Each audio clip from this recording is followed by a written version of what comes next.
Municipal 2020, le débat événement de Lille, bienvenue à vous. Un débat préparé, organisé et animé par la reine de Sciences Po Lille que nous avons le plaisir de diffuser ce soir.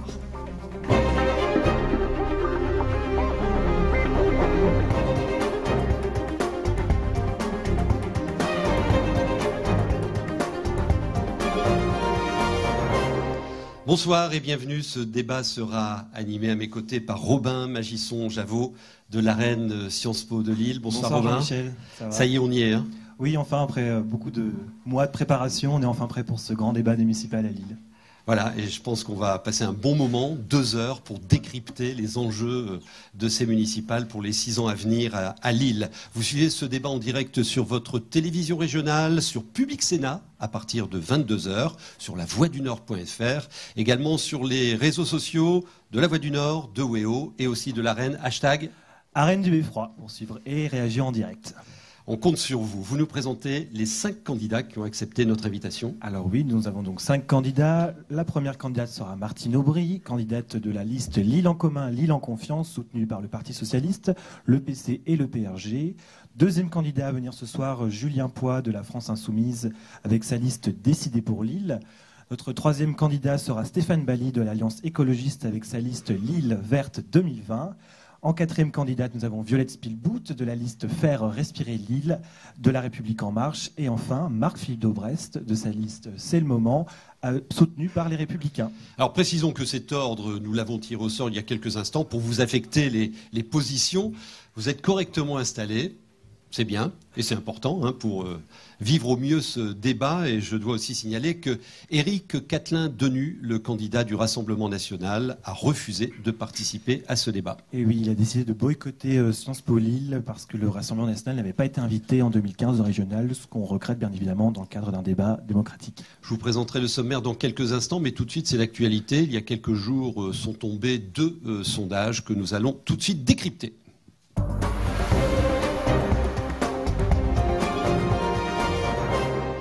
Bienvenue Mathieu Delcroix, bonsoir. Journaliste à La Voix du Nord. Alors 2 sondages qui sont arrivés il y a 4 jours, juste avant le week-end. Vous allez nous les commenter rapidement et on voit s'afficher les résultats à l'issue du premier tour. Tout à fait. Le premier sondage est celui de l'IFOP, réalisé pour La Voix du Nord, CNews et Sud Radio, qui donne un trio de tête, alors surtout 2 personnes qui se dégagent. Martine Aubry à 35%. Qui enregistre une nette progression par rapport au sondage de décembre où elle est donnée à 30%, ce qui est un gain de 5 points, ce qui est relativement important. Stéphane Bally à 21%. Et puis derrière, Violette Spielbout à 14%, qui est relativement stable, puisqu'elle était à 15% au mois de décembre.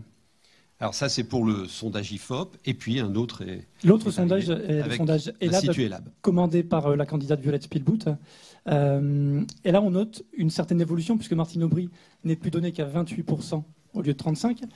Et Stéphane Bally, surtout, continue à progresser et n'est qu'à 2,5 points de Martine Aubry, à 25,5%.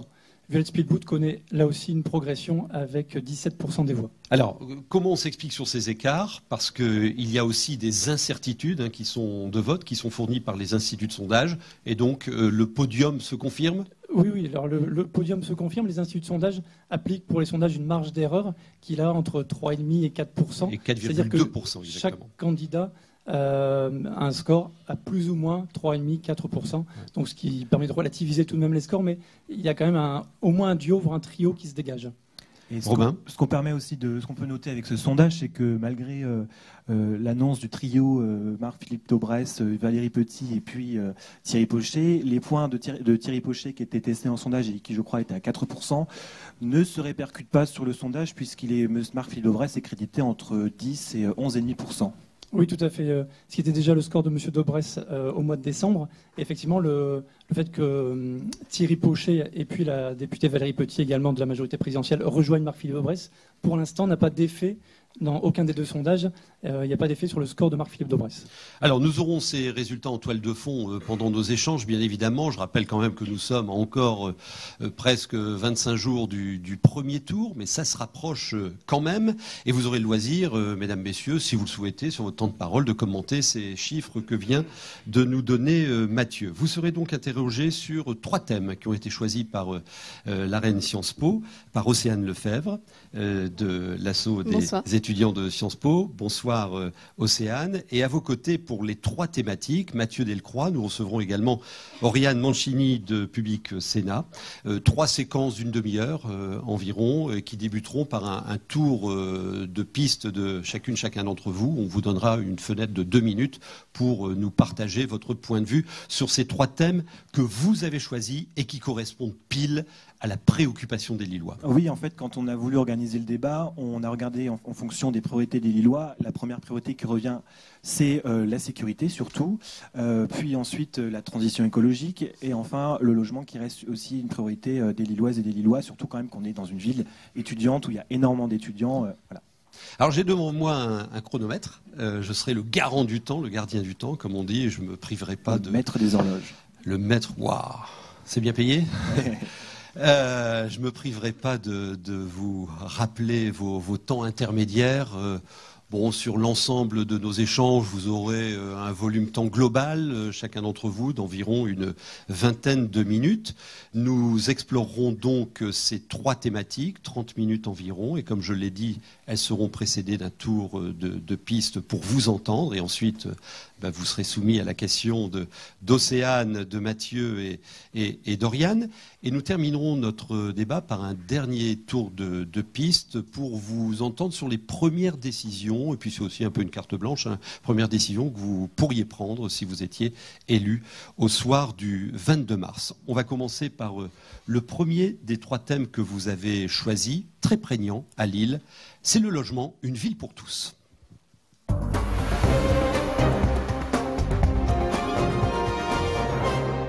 Alors Océane, les faits, tout d'abord, les faits sont sacrés.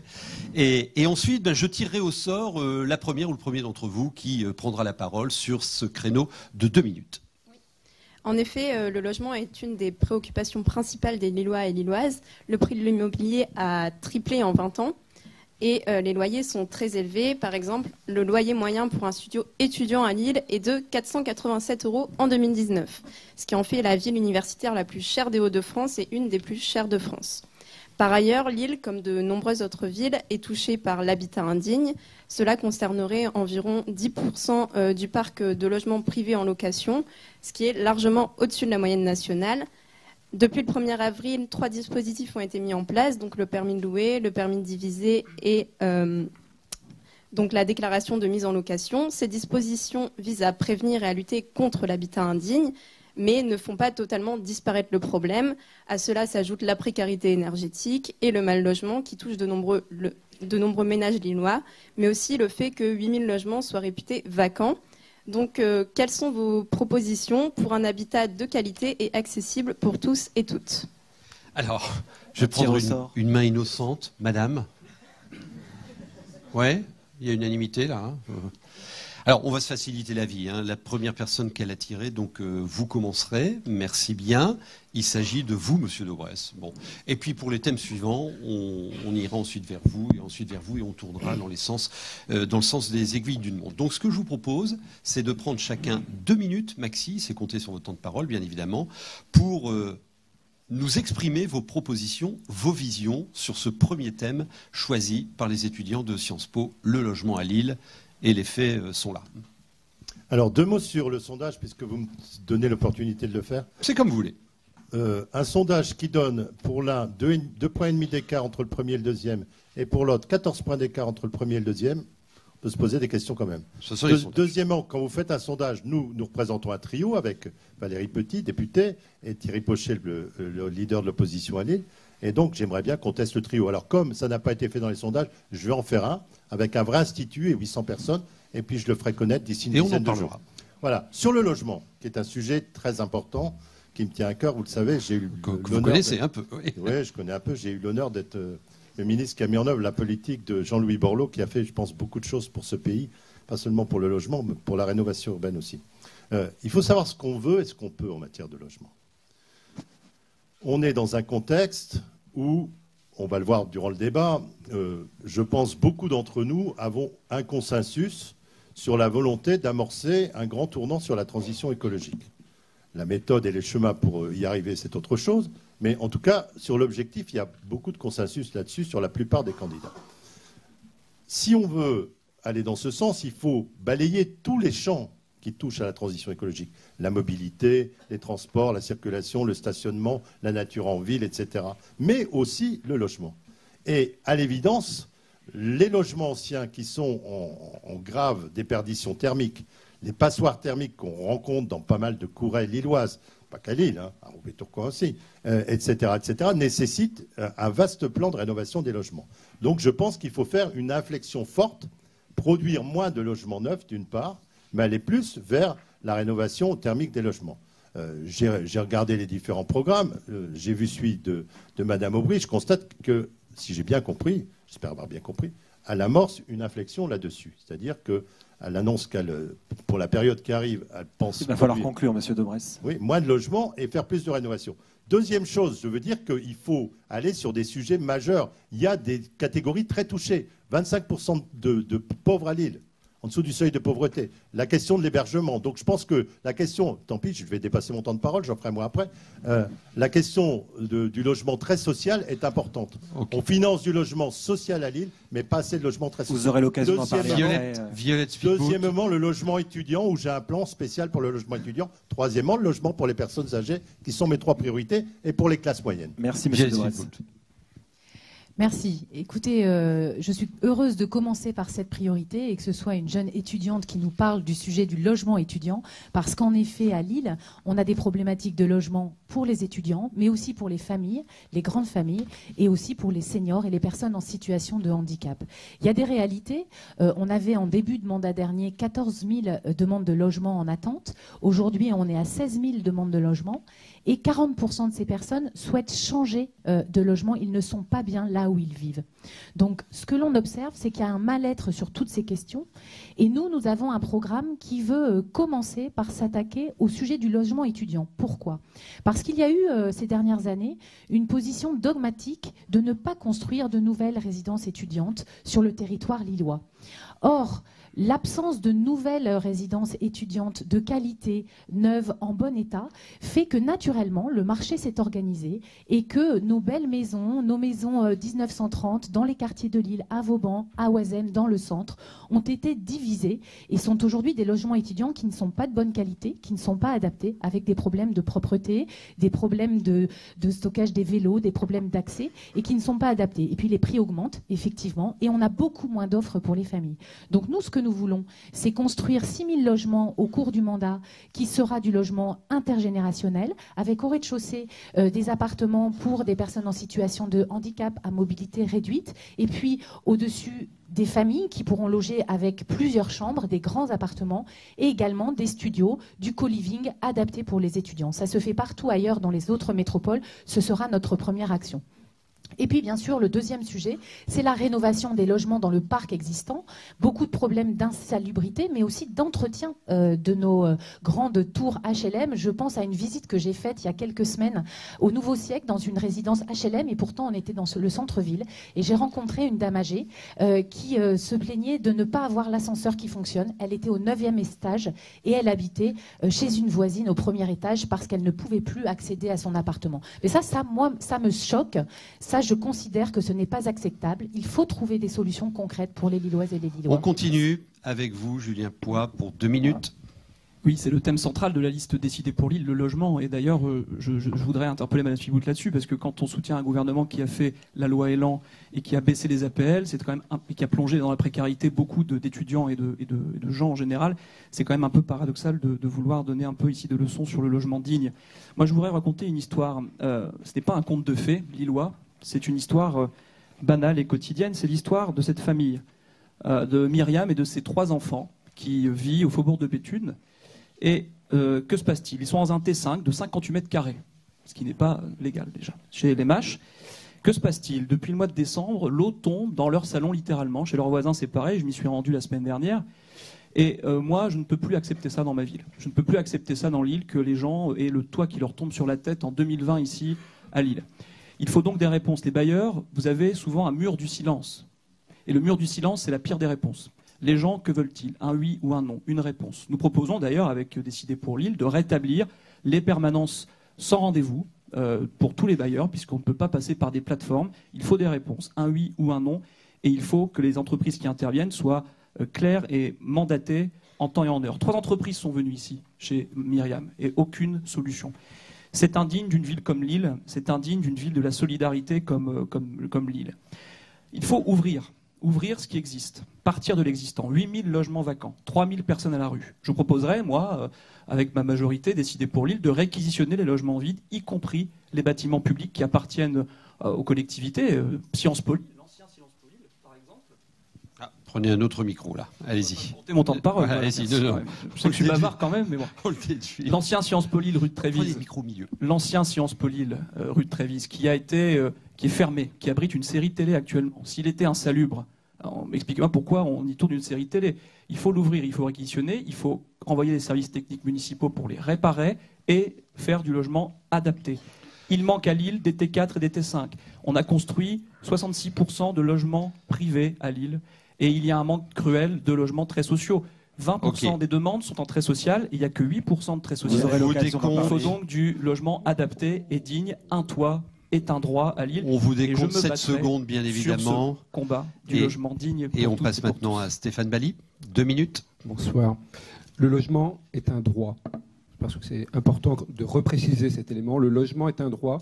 Et le besoin de logement sur l'île, il n'est pas récent. 1960, il y avait déjà 13 000 demandes de logement en instance. Ouais, mes propositions, il y a 3 axes.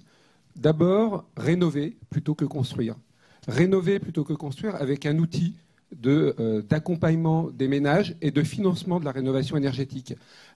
On a eu 2 candidats précédemment, dont c'est un des axes, la rénovation du logement. Or, qui a été la première mesure de Xavier Bertrand quand il est arrivé à la région, avec 2 candidats qui comptent, l'un un vice-président à la région, l'autre qui a été élu en 2015 avec Xavier Bertrand, c'était de supprimer cet outil. Il nous faut impérativement remettre un outil qui permet d'offrir les moyens de rénover de façon performante les logements. C'est bon pour le pouvoir de vivre, c'est bon pour le climat, c'est bon pour l'emploi. Le deuxième élément, c'est d'avoir une offre qui soit adaptée aux besoins. Le besoin principal aujourd'hui, c'est pour les ménages en PLAI, c'est-à-dire les ménages les plus modestes. C'est 75% de la demande, ce n'est pas la construction aujourd'hui majoritaire. Et enfin, dernier point, c'est évidemment, il faut que Lille assume son statut de ville universitaire. Lille, c'est 55 000 étudiants et il y a un profond déficit de logements universitaires sur la ville. Une proposition, c'est de s'inscrire dans le plan gouvernemental de construction de 60 000 logements étudiants avec le départ de la cité administrative et qu'il y ait une partie qui soit consacrée à du logement étudiant. L'Université de Lille vous ayant adressé 10 questions, parmi celles-ci, celle du logement étudiant. Martine Aubry, 2 minutes. Oui. D'abord, je veux dire que pendant cette campagne, j'avais surtout entendu parler, quand on parlait de logement, de béton et de bétonisation. Donc je suis contente que ce soir, on parle des besoins des Lillois et des Lilloises, parce qu'effectivement, ne pas vivre avec un toit digne, c'est ne pas construire sa vie. Et c'est vrai pour les étudiants, c'est vrai pour les familles qui, notamment lorsqu'elles sont nombreuses, c'est vrai pour les seniors et les personnes en situation de handicap qui réclament tous des choses différentes. Voilà. J'entends beaucoup parler ce soir de rénovation. Alors je vais quand même apporter quelques éléments. Depuis 2008, nous avons mis en place cette politique seule en France. Des 3/3 qui sont différents selon les quartiers, puisqu'on fait plus de logements sociaux dans le cœur de ville que dans les quartiers populaires et vice-versa. Une obligation de faire un pourcentage de F4, F5, ce que personne ne fait en France. Eh bien, nous avons autant rénové, je le dis, ça a l'air de ne pas être connu, que nous avons construit 23 000 logements rénovés. Nous avons eu le premier programme en France de rénovation. Et aujourd'hui, l'ANRU nous retient seul comme étant le programme de rénovation de l'habitat ancien. 23 000 rénovés, 23 000 construits. Et c'est vrai que dans le prochain mandat, nous prévoyons 13 000 rénovés et 8 000 construits. Je ne reviendrai pas sur la part maintenant de la part de la nature et des logements, mais dans le PLU2, nous avons imposé 40% de nature dans les nouveaux programmes de logement. Vous m'avez coupé, donc je retire 4 secondes. Bien sûr. Mais j'explique à nos téléspectateurs le PLU. Oui. Le plan local d'urbanisme, je l'ai cité la première fois.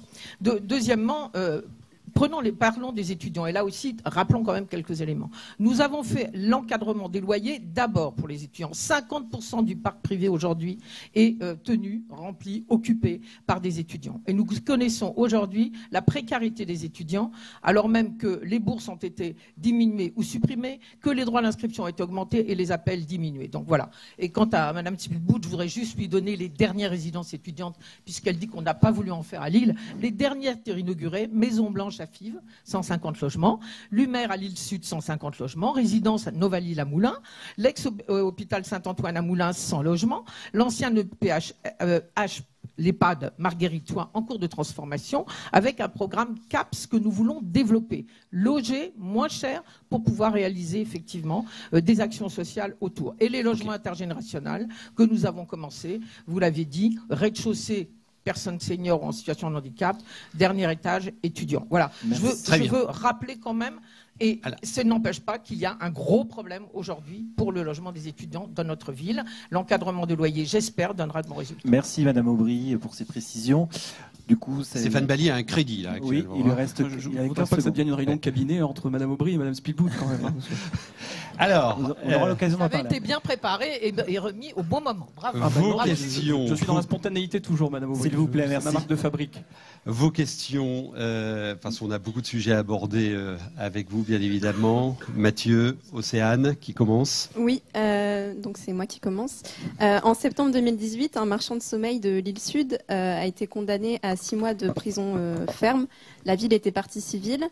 Les marchands de sommeil sont un sujet vraiment prégnant à Lille. Donc comment comptez-vous lutter contre ces marchands de sommeil à Lille ? Eh bien, écoutez, effectivement, des choses ont été faites. Certains outils sont présents, il faut les amplifier. Une condamnation en 6 ans, c'est déjà ça, mais il faut aller beaucoup plus loin. Moi, je propose de tripler les effectifs destinés aux brigades de contrôle de l'habitat insalubre, de durcir les conditions du permis de louer, et surtout, la mairie, elle peut justement suppléer les propriétaires qui refusent de faire ces réparations, et après, à la vente, récupérer l'argent. Alors, il faut aller plus loin aussi sur l'office foncier solidaire, permettre justement à la ville d'avoir plus d'actions sur ce foncier.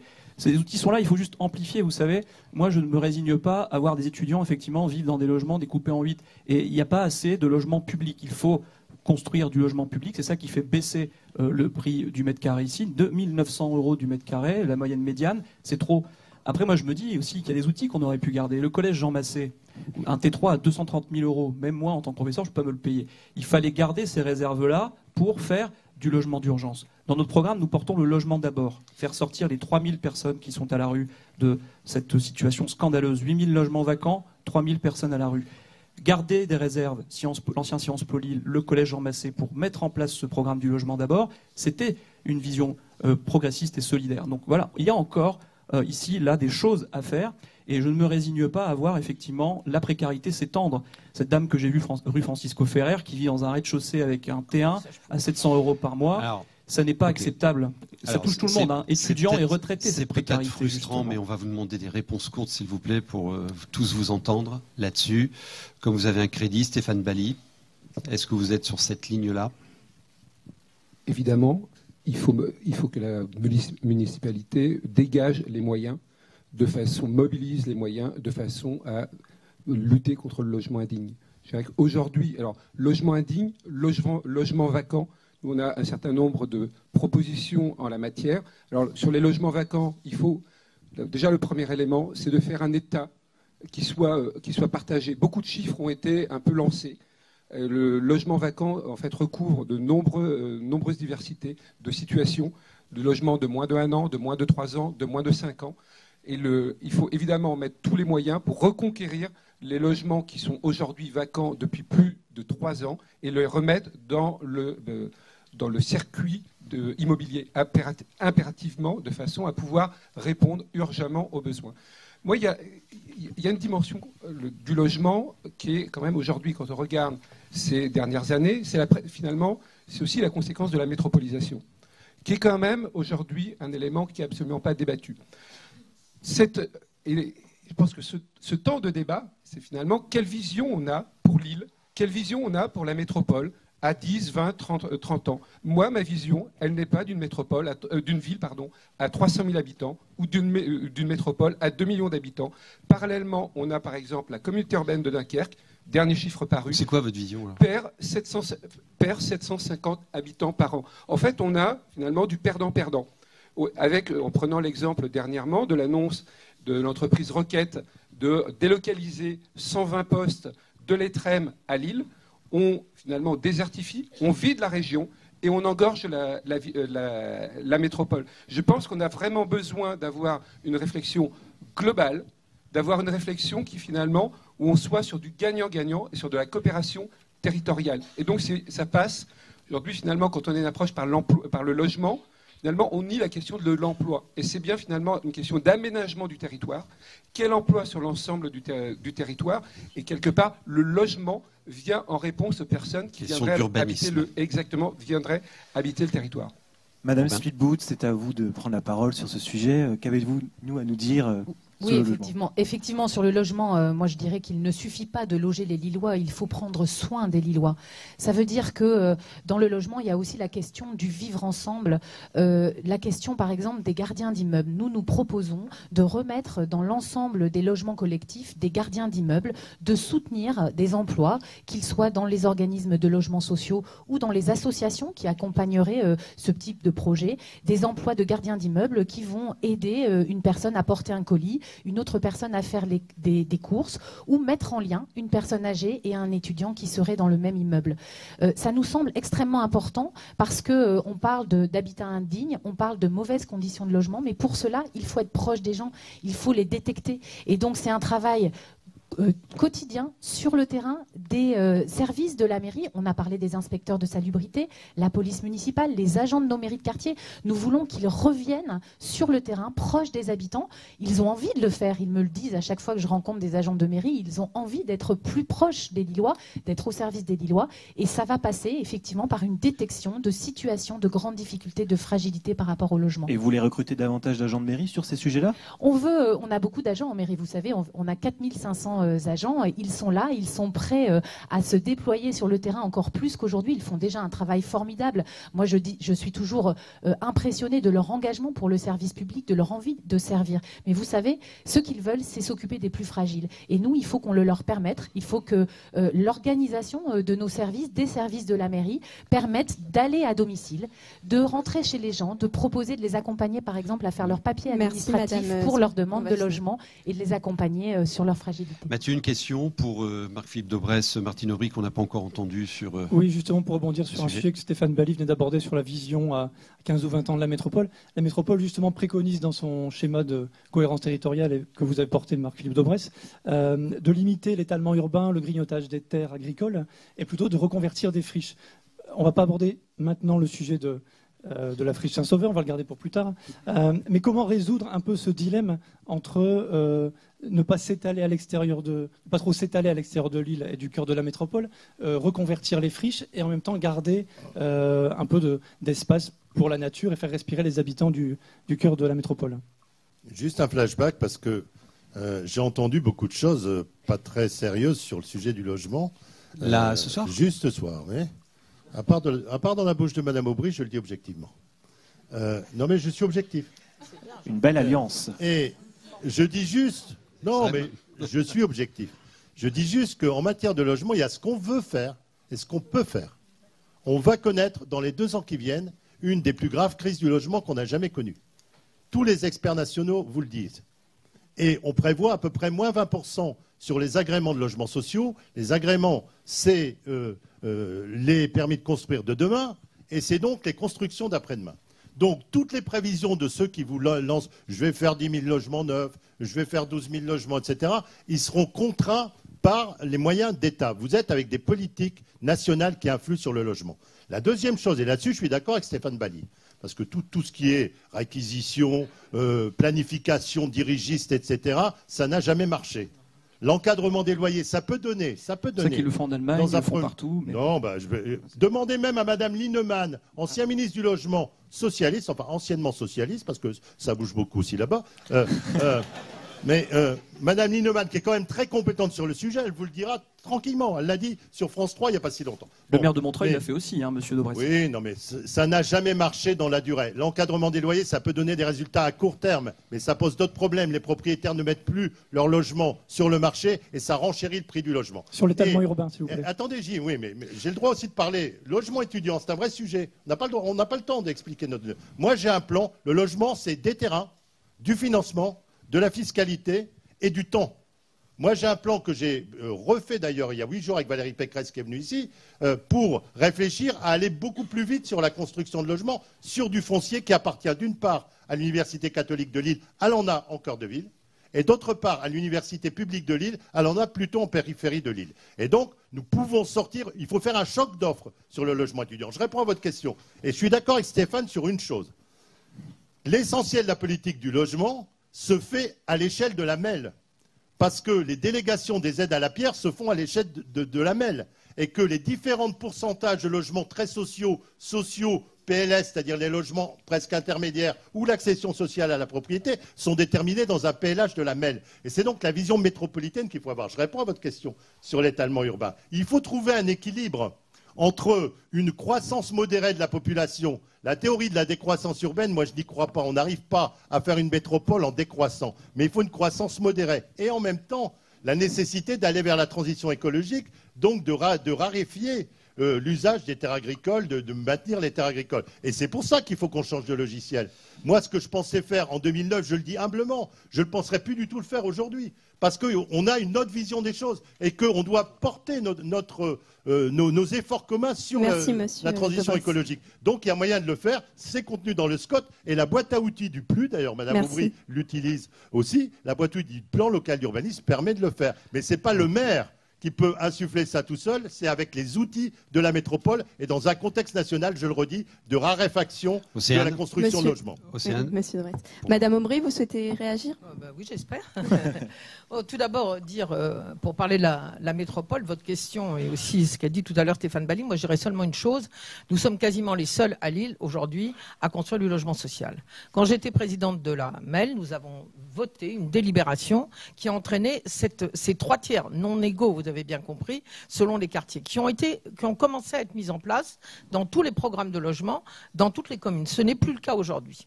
Et donc, c'est vrai, et Stéphane l'a dit, il faut que dans la métropole, on impose effectivement qu'il y ait une répartition de la création de logements, et notamment des logements sociaux et très sociaux. Et nous ne comptons pas l'accession sociale à la propriété ou les PLS dans les logements sociaux, ce sont les logements plus et PLAI dont on a effectivement beaucoup besoin.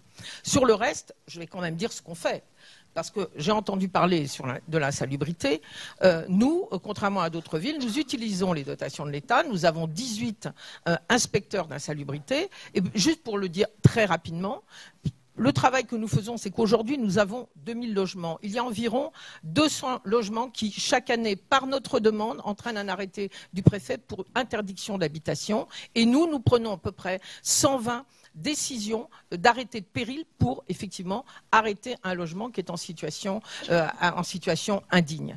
2000 logements qui rentrent à peu près chaque année. Donc c'est un travail considérable et je le dis avec une grande fierté, le travail des services de la ville de Lille ont permis que 2 marchands de sommeil, rien que cette année 5 ont été condamnés comme marchands de sommeil, 2 à de la prison ferme, c'était la première fois en France. Ça veut dire un énorme travail fait depuis des années.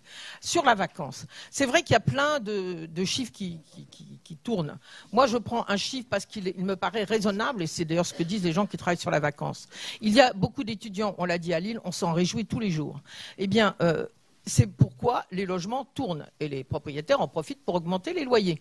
Donc, on prend en vacances, la vacance réelle, c'est vacances depuis plus d'1 an. Nous avons lancé le programme de vacances, enfin je le dis parce que vous avez l'air aucun de le savoir. Il y a 15 ans, nous avions 14 000 logements vacants de plus d'1 an. Nous sommes à 7 000 aujourd'hui et je le dis avec peut-être de la tristesse, sur ces 7 000, à cause des logements insalubres, certains que nous repérons et bien évidemment que nous faisons interdire, à cause des travaux qui ont réalisés, à cause de propriétaires qu'on ne trouve pas. Et le droit de propriété en France ne permet pas la réquisition quand on ne connaît pas le propriétaire et qu'on ne lui a pas demandé de se remettre sur le marché, fait qu'il y en a 2000 sur lesquels nous pouvons agir. Je le dis parce que je peux vous parler tous de la personne que vous avez rencontrée. Si je vous parlais des dizaines et des dizaines et des centaines de Lillois que je rencontre tous les jours... Oui, non, j'en ai pas rencontré des milliers chaque jour. Non, moi, je ne rajoute pas. Mais enfin, voilà, je n'ai pas rencontré une dame au 7e étage. Hein, je rencontre tous les jours des gens qui ont des problèmes. Bon, écoutez, c'est pour ça qu'on construira à lutter contre les logements vacants. C'est le rôle d'un élu. Hein. Vous avez bien, oui, vous faites bien. Si on est élu, bien évidemment. On continuera, mais on continue à proposer cette lutte contre le logement insalubre, la remise des logements vacants à chaque fois qu'on peut le faire, mais c'est plus difficile à faire qu'à dire. Je le dis vraiment très fortement. Juste un chiffre.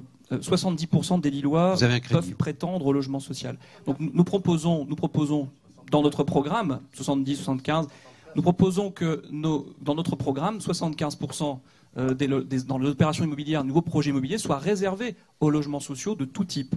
C'est une nécessité pour faire baisser effectivement les prix. Et nous proposons aussi, avec la liste décidée pour Lille, soutenue par la France Insoumise, une mesure qui a fait débat, celle de l'interdiction d'Airbnb. Et oui, ça n'est pas utopique. Cet outil qui est un outil de spéculation qui affaiblit nos hôteliers aussi. Il faut développer plutôt à Lille une gamme d'hôtellerie intermédiaire. Moi, je les ai rencontrés et c'est ce qu'ils disent. Et il faut en finir sur le long terme avec ce dispositif d'Airbnb. C'est possible, des villes s'y penchent sur la question, Berlin, Los Angeles, pourquoi pas Lille? Lille est une ville attractive, il paraît, rayonnante, même si c'est un concept que nous contestons. Eh bien, il faut que nous soyons à l'avant-garde de ce combat contre la spéculation immobilière. C'est une nécessité brûlante, démocratique, sociale et même écologique, puisque vous avez aussi la question du logement, c'est aussi l'emploi.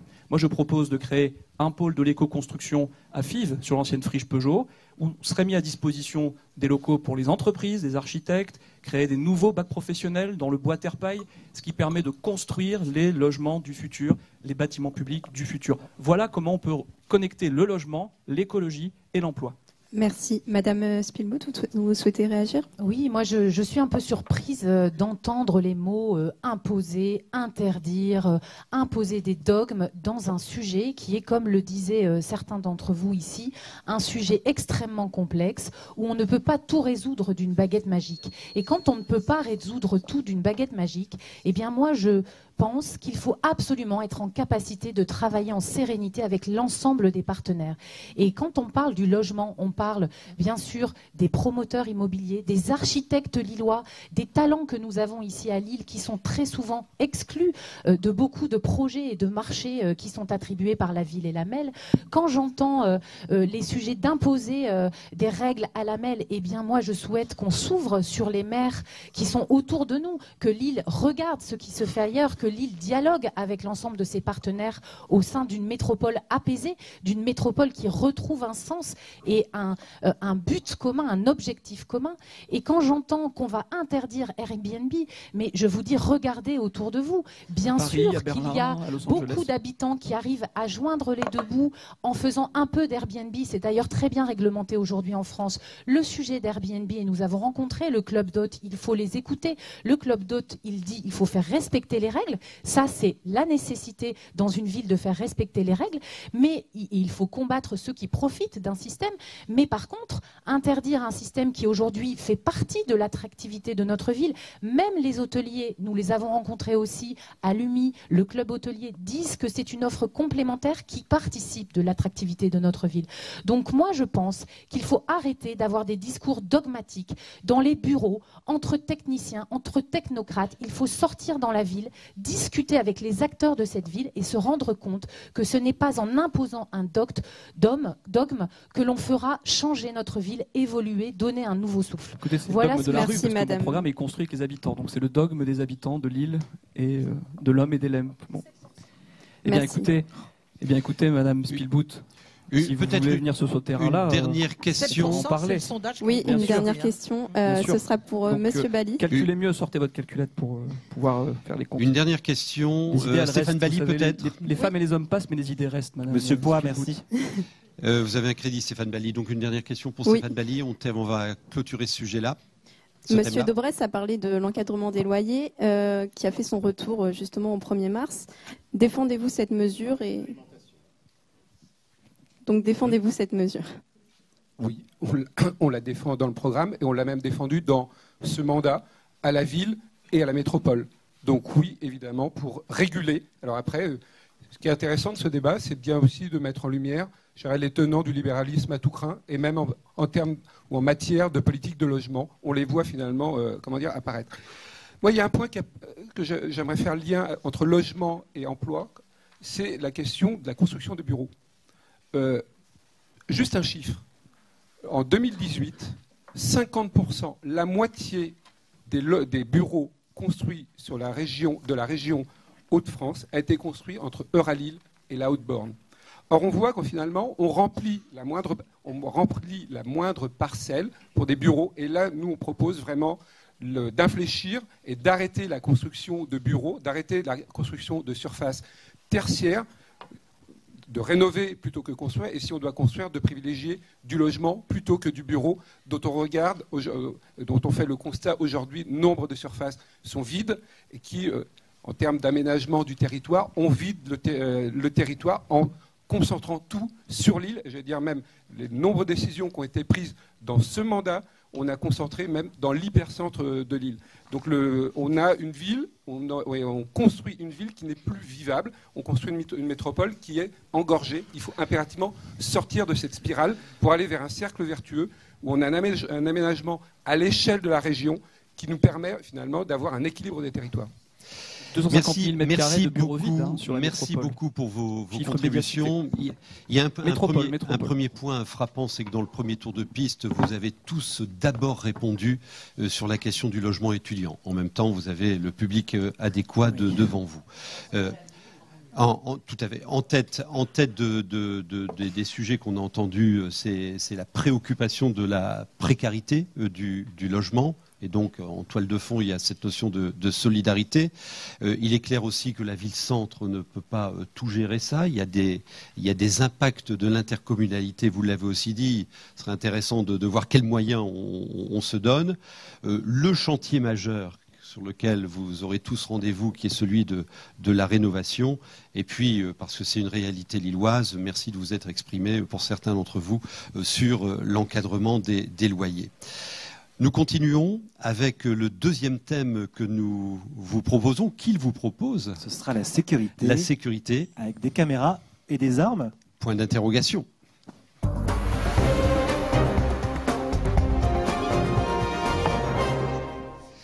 Des caméras et des armes, c'est un sujet. Et c'est le débat. Et pour vous qui suivez les échanges autour des débats municipaux depuis début février sur votre chaîne régionale, c'est un sujet qui revient partout. Oui. Vous étiez avec nous à Lens la semaine dernière, Robin. Alors, bienvenue à Oriane Mancini, qui est journaliste à Public Sénat et que vous retrouvez tous les matins à l'animation de la matinale de Public Sénat. Vous plantez le décor et ensuite un tour de piste avec chacun 2 minutes. Et donc, on commencera avec vous, Madame Spielbout. Bonsoir à tous. La sécurité qui reste donc la priorité et le sujet d'inquiétude numéro 1 des Français. Et Lille n'échappe pas à la règle. On va d'abord parler d'une préoccupation dans la ville, c'est la lutte contre le trafic de stupéfiants, un trafic qui a pris de l'ampleur. On constate une explosion du trafic de drogue dans certains quartiers, à Fives, à Moulins, à Lille Sud, avec des réseaux internationaux qui brassent des dizaines de milliers d'euros chaque jour. L'autre sujet, c'est la police municipale. 120 policiers municipaux à l'heure actuelle. Faut-il augmenter les effectifs? Faut-il armer la police municipale? Vous nous direz quelles sont vos propositions. Et puis nous parlerons de la vidéosurveillance. Plus de 6000 caméras à Lille, mais qui n'appartiennent pas à la ville. Elles constituent cependant la colonne vertébrale du système de vidéosurveillance lillois. Vous nous direz s'il faut multiplier les caméras et comment encadrer ce dispositif. Merci beaucoup, Oriane. Alors vous avez... on va démarrer avec Violette Spielbout, mais juste pour regarder les compteurs temps, vous avez un petit crédit de 30 secondes, Julien Pouat, ainsi que Stéphane Bally. Et autrement, à 10-15 secondes près, vous êtes à peu près à égalité les uns les autres. 2 minutes maxi pour vous entendre sur vos propositions par rapport à ce sujet prégnant et important pour les Lillois. Il est très clair que la sécurité est la priorité numéro 1 pour tous les Lillois, dans tous les quartiers de la ville. Dans tous les quartiers de la ville, on a des préoccupations. On est inquiet quand les enfants, après l'école, doivent se rendre à activité extrascolaire seul et qu'il commence à faire nuit. On peut être inquiet quand on est une femme, qu'on sort du métro tardivement, qu'on soit dans le centre-ville ou dans un quartier politique de la ville. Les personnes âgées sont inquiètes également de sortir de leur logement et s'isolent à cause de ces problèmes de sentiment d'insécurité et de réalité de l'insécurité. Et puis les étudiants aussi viennent vers nous, me disent la dernière fois je me suis fait agresser, prendre une chaîne au cou, je me suis rendu compte de rien mais c'était extrêmement choquant, je n'ai pas eu le temps de réagir. Et donc pour tout cela, effectivement à Lille, les voyants sont au rouge. On a les chiffres des cambriolages qui sont en augmentation de plus de 50% entre 2015 et 2019, les chiffres des vols dans les voitures de plus 50% aussi, même les vols avec armes qui ont augmenté de 20%.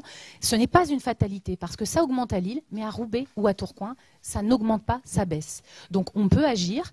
Et il y a une autre réalité, c'est que l'effectif de notre police municipale, c'est un policier municipal pour 2000 habitants. C'est un chiffre très bas. Nous sommes les derniers de la classe par rapport aux autres grandes villes françaises. Donc nous proposons de doubler les effectifs, de passer à un policier pour 1000 habitants, d'être dans le haut du panier sur les effectifs de police municipale. Ils font un travail remarquable dans les quartiers.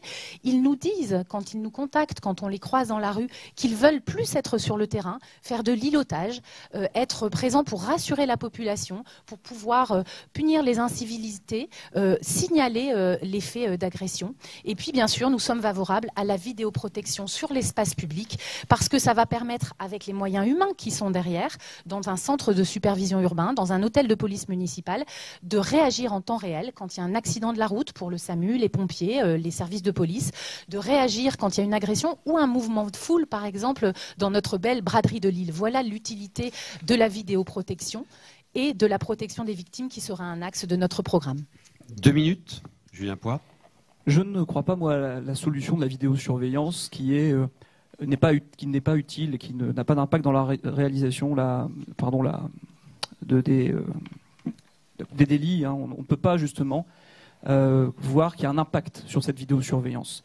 D'ailleurs, je regrette que Mme Aubry, elle ait baissé les bras sur cette question, puisqu'elle accepte maintenant d'ouvrir la porte à cette vidéosurveillance, alors qu'elle était une fervente combattante, justement, de l'humain d'abord, et je le suis. L'humain d'abord, pour moi, c'est la base en sécurité. C'est-à-dire qu'il faut remettre de la proximité, police de proximité, de la régularité dans la patrouille, îlotage, patrouille à pied, et de la confiance. La police de la confiance, et Dieu sait si on en a besoin en ce moment. Je crois au service public, donc moi je serais sur la base de remettre de l'humain à côté des humains, de l'humain au contact des humains. C'est pour cela qu'avec le programme Décidé pour Lille, je propose de redéployer les services publics dans les quartiers, un poste de police municipale et de négocier, de faire le bras de fer pour qu'on ait un poste de police nationale vraiment ouvert dans chaque quartier et qu'on n'ait pas un château fort du commissariat central à l'île Sud. Et je voudrais aussi lancer le débat sur cette question de la drogue et effectivement qui est un problème à Lille, hein, il faut en parler. Je suis favorable à l'expérimentation d'une salle de soins et d'accompagnement, à voir avec les associations comment justement ça peut s'articuler. Moi je ne suis pas le maire question pour un champion, je m'appuierai sur l'expertise associative et donc expérimentons ce dispositif. Salle mobile, un équipement pérenne au CHR, il faut aussi des équipements de proximité pour collecter les seringues. Je ne veux plus voir ces images d'arbres à seringues comme à Faubourg de Béthune où je m'étais rendu sur le terrain pour voir justement ça, c'est vraiment absolument insupportable. Donc il faut expérimenter ce dispositif.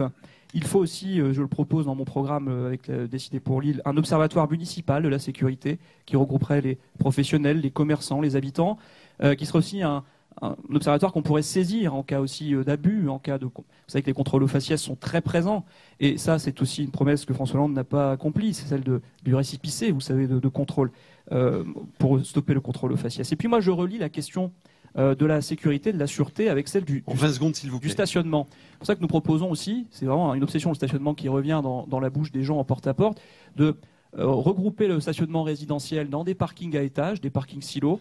Mais attention, je sais que d'autres candidats le proposent, moi je le garde en gestion municipale. Parce que nous devons avoir la main sur la politique tarifaire et nous devons avoir la main sur la politique de stationnement si l'on veut pacifier les rues et les reconquérir. Merci beaucoup. Stéphane Bally, vos 2 minutes. Oui. La solution, le facteur humain. La solution. La solution, le facteur humain. Aujourd'hui, on a une police municipale qui est en sous-effectif. Et je propose d'augmenter de 50% les effectifs de la police municipale, c'est-à-dire de passer de 120 à 180 policiers municipaux. et on doit être correctement doté, la ville de Lille doit être correctement dotée en effectifs de police nationale. Ça m'amène à refuser la vidéosurveillance, et je emploie bien le terme vidéosurveillance et non pas finalement la novlangue qui a été introduite sous le gouvernement Sarkozy. On parle de vidéoprotection. On est le seul pays au monde où ce terme a été finalement dévoyé, où on a dévoyé la vidéosurveillance avec le terme vidéoprotection, en rappelant aussi qu'il s'agit de garantir la sécurité de chacun, relève des fonctions régaliennes. Donc c'est à l'État d'assurer sur l'ensemble du territoire, à tout moment, toute personne, la garantie de sa sécurité. Donc ce sont des moyens à la fois humains, c'est le refus de la vidéosurveillance, qui est quand même on a une certaine démagogie, où il y a aussi une efficacité qui est un peu autoproclamée. Pour avoir travaillé le sujet, quand on regarde toutes les études, une des premières étant la Cour des comptes, dénonçant finalement l'inefficacité du dispositif. Donc je me refuse en fait à cette solution technosécuritaire. Et pour terminer, le dernier avatar, évidemment, qui est la reconnaissance faciale, qui est non, à Lille, je refuse cette dystopie orwellienne où on serait évidemment reconnu par des caméras de vidéosurveillance. Ça n'a pas sa place à Lille, une ville qui est accueillante. Sur l'armement de la police municipale, c'est aussi un refus. C'est la police nationale d'assurer la sécurité des concitoyens sur le territoire lillois. Si demain, en fait, on assume une partie des fonctions régaliennes, la sécurité, après-demain, y aura-t-il en fait une armée lilloise, une justice lilloise? Quand l'État n'assume plus ses fonctions régaliennes, c'est finalement peut-être une vision d'un État, mais en tout cas, moi, que je combats, qui est un État réduit à sa plus simple expression, qui doit être combattu. C'est bien le vivre ensemble, le faire ensemble, et pour ça, on doit garantir la sécurité de chacun, chacune. Martine Aubry, pour 2 minutes. Oui. Je le dis quand même, la sécurité, c'est un droit fondamental pour moi, comme l'éducation, la santé et le logement. Voilà. Et quand on y travaille, comme moi, tous les jours et beaucoup de temps, toute idée miracle, unique, me paraît complètement invraisemblable et n'apportera pas de solution. Il faut utiliser tous les moyens qui vont de la prévention à la sanction, en passant par la présence humaine, très importante, et la vidéoprotection. J'en reviens, et je dirais que s'il y a bien un sujet qui ne mérite pas et qui ne peut pas donner lieu à démagogie ou amateurisme, c'est bien la sécurité. Je le dis parce que c'est une énorme partie de mon temps. Voilà, je ne vous cite pas les commerçants, les halls d'immeubles, etc. Je les connais. Voilà, je les connais. Je suis montée aussi à certains étages pour voir ce qui se passait. Donc, qu'est-ce qu'il faut faire aujourd'hui? La sécurité, c'est bien sûr la préoccupation première des Lillois, et donc c'est la mienne, rien que par le temps que j'y passe aujourd'hui. Il est vrai qu'il y a eu, et j'ai été la première, je suis la première avec vous à le dire, une augmentation du trafic des stupéfiants à Lille, comme dans toutes les villes françaises, mais à Lille, comme dans les villes, je parlais avec le maire de Liège récemment, parce qu'il n'y a plus aucun contrôle des frontières et parce qu'arrive de la part des ports hollandais notamment, sans aucun contrôle, des drogues de plus en plus importantes. D'où le travail mené d'ailleurs avec l'Eurométropole que je préside. Pas cher. Voilà. Mais ne faites pas de la publicité en disant qu'elle est bonne et pas chère, parce que là on est foutu. C'est une réalité. Voilà. Alors, Anvers, Rotterdam ne sont pas contrôlés. Donc il faut ouvrir toutes les pistes. Première chose, et je le redis, et là je partage complètement l'avis de ce qui a été dit par Stéphane, tout d'abord, nous mettre des policiers à la hauteur de ce qu'on a besoin. Monsieur Lourdes s'en souviendra, Monsieur Sarkozy nous a retiré 400 policiers dans la circonscription de Lille. Vous étiez ministre à l'époque, vous aimez le rappeler, donc je le rappelle. Deuxièmement, ça n'a pas été rétabli sous François Hollande quand même. J'ai harcelé, je n'ai pas été... Il ne les a pas rétablis, monsieur Hollande. Si, attendez, c'est ce qu'écrit monsieur Castaner aujourd'hui. Donc, j'ai sa lettre ici, peut-être que Mme Spielgood a son numéro de téléphone à monsieur Castaner, parce que justement, il pourrait Est-ce que je peux terminer mes 2 minutes? S'il vous plaît, oui. Martine Aubry, la parole. S'il vous plaît. Voilà. On débat après. Alors, j'ai harcelé, quand je dis harcelé, c'est ce qu'a dit un ministre, y compris devant la presse ici, pour que nous retrouvions non seulement notre montant, mais que nous ayons, comme les autres villes, le même montant de policiers, comme Marseille, comme Lyon, par habitant. Monsieur Castaner m'a écrit il y a quelques jours qu'effectivement, la circonscription de Lille était sous-dotée, mais qu'on avait récupéré les presque 400. Je les attends. Je me suis battue, moi aussi je suis pour la police de proximité, qui avait aussi été supprimée par M. Sarkozy. La ville de Lille avait mis à disposition des locaux dans tous les quartiers populaires. Et je me suis battue pour qu'on ait ce qu'on appelle maintenant les B2R, c'est-à-dire cette police de proximité qu'on a obtenue à Fives et à Moulins. Mais ça a été, je me suis inscrit le jour même où le ministre l'a demandé.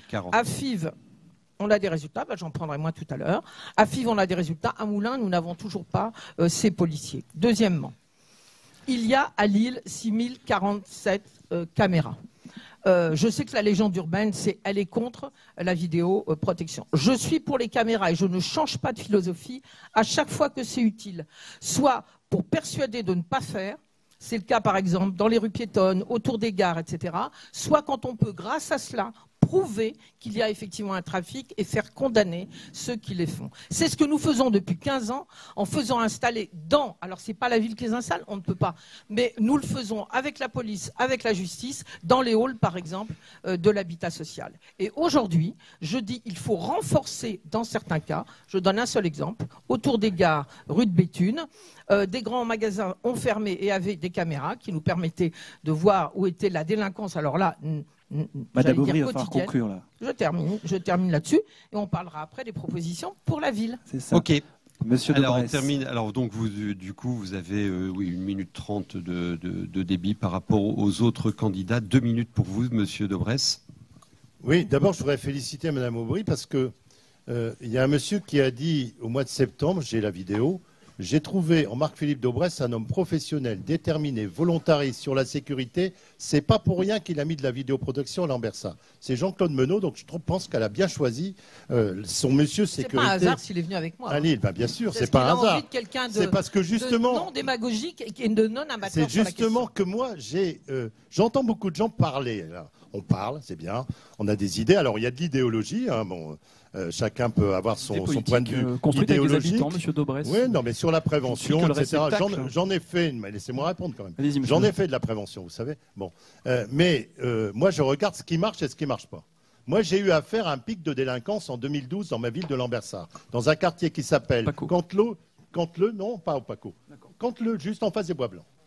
C'est la même sociologie que les Bois Blancs. Et vraiment, avec des trafics de drogue, on parlait de trafic de drogue. Et avec vraiment des problèmes qu'on n'en finissait plus. J'ai fait venir le procureur, j'ai fait comme un maire, vous savez, un bon maire. Il prend le taureau à bras-le-corne et il passe des réunions, des comités de prévention. Il voit le procureur, il voit le commissaire de police, il va sur le terrain, il va discuter avec les guetteurs, des dealers, etc., etc. Mais à un moment donné, vous vous rendez compte qu'il faut des solutions fortes. Et on a mis en place dans cette ville, c'est-à-dire 30 000 habitants, 90 caméras. Et on a mis simultanément en place une brigade de médiateurs sociaux qui sont des médiateurs, pas de la police municipale, des médiateurs qui sont là 24 heures sur 24, 365 jours par an et qui interviennent dans la demi-heure. Avec ces deux mesures, l'année d'après, moins 33% de faits de délinquance et en 2019, moins 41% de faits de délinquance. Moi, je regarde ce qui marche. Et donc, je suis, oui, pour une caméra pour 500 habitants, parce que ça suffit. Les trafics de drogue, ce n'est pas à la police municipale de s'occuper des trafics de drogue, c'est à la police nationale. Encore faut-il recentrer la police municipale sur l'îlotage de proximité. Ce n'est pas à la police nationale de faire de l'hyper-proximité, c'est à la police municipale. Et c'est à la police nationale de concentrer, de mettre ses moyens, qui ne sont pas toujours bien coordonnés, sur les problèmes de trafic de drogue. Et il faut un centre de supervision urbain. Et effectivement, il vaudrait mieux qu'il se fasse à l'échelle de la métropole lilloise. Parce que moi, quand je vais au commissariat central, qu'on me montre les écrans, il y a peut-être 6000 caméras, Madame Aubry, ou un peu plus, privées, mais aujourd'hui, il n'y a pas beaucoup de caméras publiques. Et je dis, elles sont où les caméras? Et je vois Public Sénat, CNews, BFM sur les écrans pour surveiller la ville de Lille. Non, mais j'ai rien contre Public Sénat, très bien. Mais quand même, il y a des limites, quoi. Donc, je dis qu'il est grand temps de faire ce centre de supervision urbain. Je dis qu'il faut une caméra pour 500 habitants dans un premier temps. Je dis que ça provoque des résultats. Je propose aussi beaucoup de médiation. Et je propose qu'on ait des sortes de gardes urbains de quartier qui puissent discuter avec les jeunes ou un certain nombre de personnes, il n'y a pas que des jeunes, qui posent des problèmes dans les trafics de drogue. Et je propose enfin qu'on puisse aller beaucoup plus loin sur la tranquillité publique, ce qui suppose de ne pas mettre des caméras uniquement dans les rues. De la soif qu'on met les appels à Lille. Alors, ce qu'on oublie de dire, c'est nous qui avons le programme le plus cohérent sur la sécurité. N'en profitez pas, mesdames, messieurs. La vidéoprotection est un marché juteux, 1,5 million d'euros pour la mer. Oriane va poser une première question. N'en profitez pas pour utiliser cette fenêtre qu'on vous donne pour étaler et éviter le débat derrière. On va revenir sur la vidéoprotection, on va revenir sur chacun des points. On a bien compris vos propositions. On voudrait que vous confrontiez vos points de vue sur chacun des sujets. On va commencer par la police municipale et notamment l'armement de la police municipale. Vous n'êtes pas d'accord. Marc-Philippe Daubresse, Violette Spilbout, vous êtes pour l'armement de cette police. Julien Poix, Stéphane Bally, Martine Aubry, vous êtes contre. On va commencer par vous, Stéphane Bally. Vous dites que la police municipale doit rester une instance de dialogue et de proximité. Est-ce que face à la montée des incivilités, de la violence, voire du terrorisme, la police municipale peut rester uniquement cette instance de dialogue et de proximité? Est-ce que, en n'armant pas les agents municipaux, vous ne les exposez pas? Mais au contraire, on est sur une instance qui doit être de dialogue et de proximité. L'enjeu, c'est pas de rajouter des armes sur l'espace public, c'est de réduire le nombre d'armes sur l'espace public. Et comme je l'évoquais précédemment, c'est la compétence de l'État, c'est une compétence régalienne. Donc c'est bien à la police nationale d'agir contre le trafic d'armes ou la présence d'armes sur l'espace public. Ce n'est pas à la police municipale. La police municipale, elle doit être là en proximité, elle doit être là en dialogue. Voilà, elle doit être là, finalement, c'est peut-être aussi une police de la tranquillité. J'étais pas plus tard que la semaine dernière à la rencontre de riverains de la rue Masséna.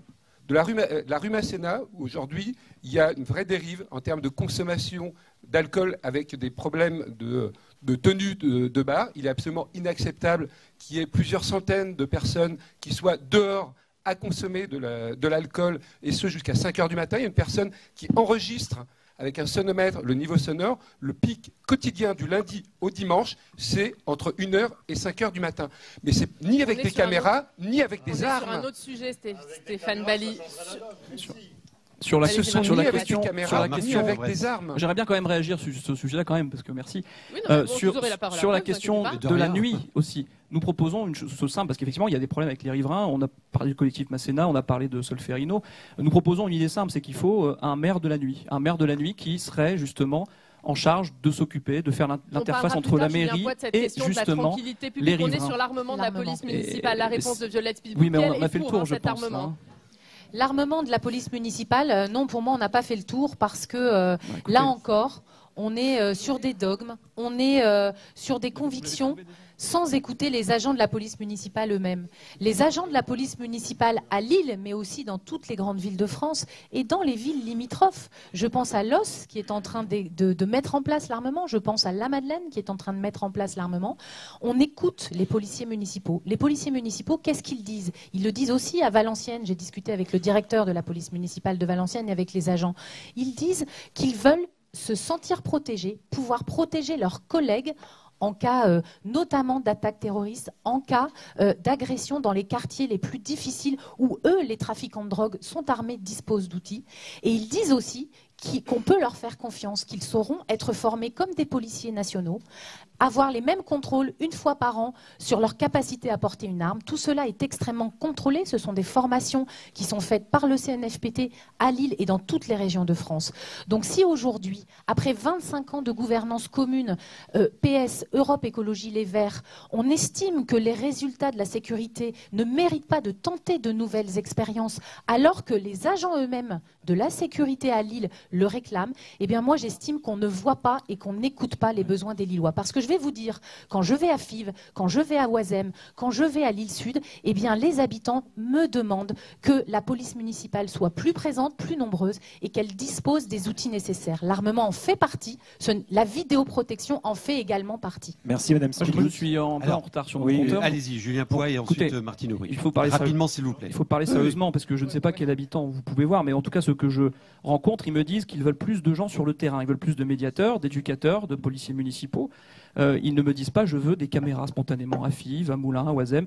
Ils veulent de l'humain. Ils veulent de l'humain face à leurs problèmes. Ils veulent de l'humain pour dialoguer. Vous savez, en Belgique, ils font une chose intéressante. Ils font des visites domiciliaires. Quand une personne s'installe dans un quartier, il y a un policier, un adjoint qui vient le voir et qui apporte un petit livret avec tout ce qu'il y a dans le quartier, qui donne une carte et qui repasse régulièrement. Vous avez des policiers référents pour chaque rue. Il faut qu'on aille dans cette logique-là. Mais c'est quand même formidable. Vous avez ici des partis, on disserte sur ça, vous avez ici des partis qui n'ont jamais autant supprimé de policiers nationaux, M. Sarkozy. Ah non, vous ne pouvez pas dire ça et sur M. le gouvernement actuel, même Madame Aubry le Bah, reconnaît. écoutez, elle attend, non, Madame je ne le Aubry. reconnais pas. Elle je dis attend. que M. Castaner m'a dit. Madame Aubry attend attends. le coup de fil magique de M. Castaner Je pour avoir les ses attends. 400 policiers. On est C'est en quand train même... d'arriver aux effectifs Alors, de 2007, vous le savez très bien. Vous avez démantelé les services publics, vous avez démantelé le service public de proximité dans l'éducation, vous démantelez aussi dans la sécurité, vous démantelez dans la santé. Parlez aux citoyens lillois de faire respirer l'île, c'est ça? Vous venez ici faire respirer l'île, vous faites respirer les gens quand vous leur supprimez les APL, vous faites respirer les gens quand vous supprimez, quand vous augmentez la CSG, quand vous gelez les salaires, quand vous précarisez les gens. Si on peut se concentrer sur l'île plus particulièrement, parce que c'est le sujet de ce soir. Il faut donc une action au niveau national, effectivement. La police nationale, sa mission, c'est d'assurer la sécurité. C'est pas à la police municipale d'être armée et de faire les cow-boys. L'île, ce n'est pas Gotham City. Hein, il faut quand même le dire. Il y a des problèmes, il ne faut pas se voiler la face. On en a discuté tous ensemble ici, mais chacun sa mission. La police nationale doit être armée et assurer la sécurité. La police municipale, elle est dans la proximité, dans le lien social et dans le service public, le service rendu aux habitants. Pour pacifier la rue. Sur cette question de l'armement de la police municipale, vous y êtes opposé?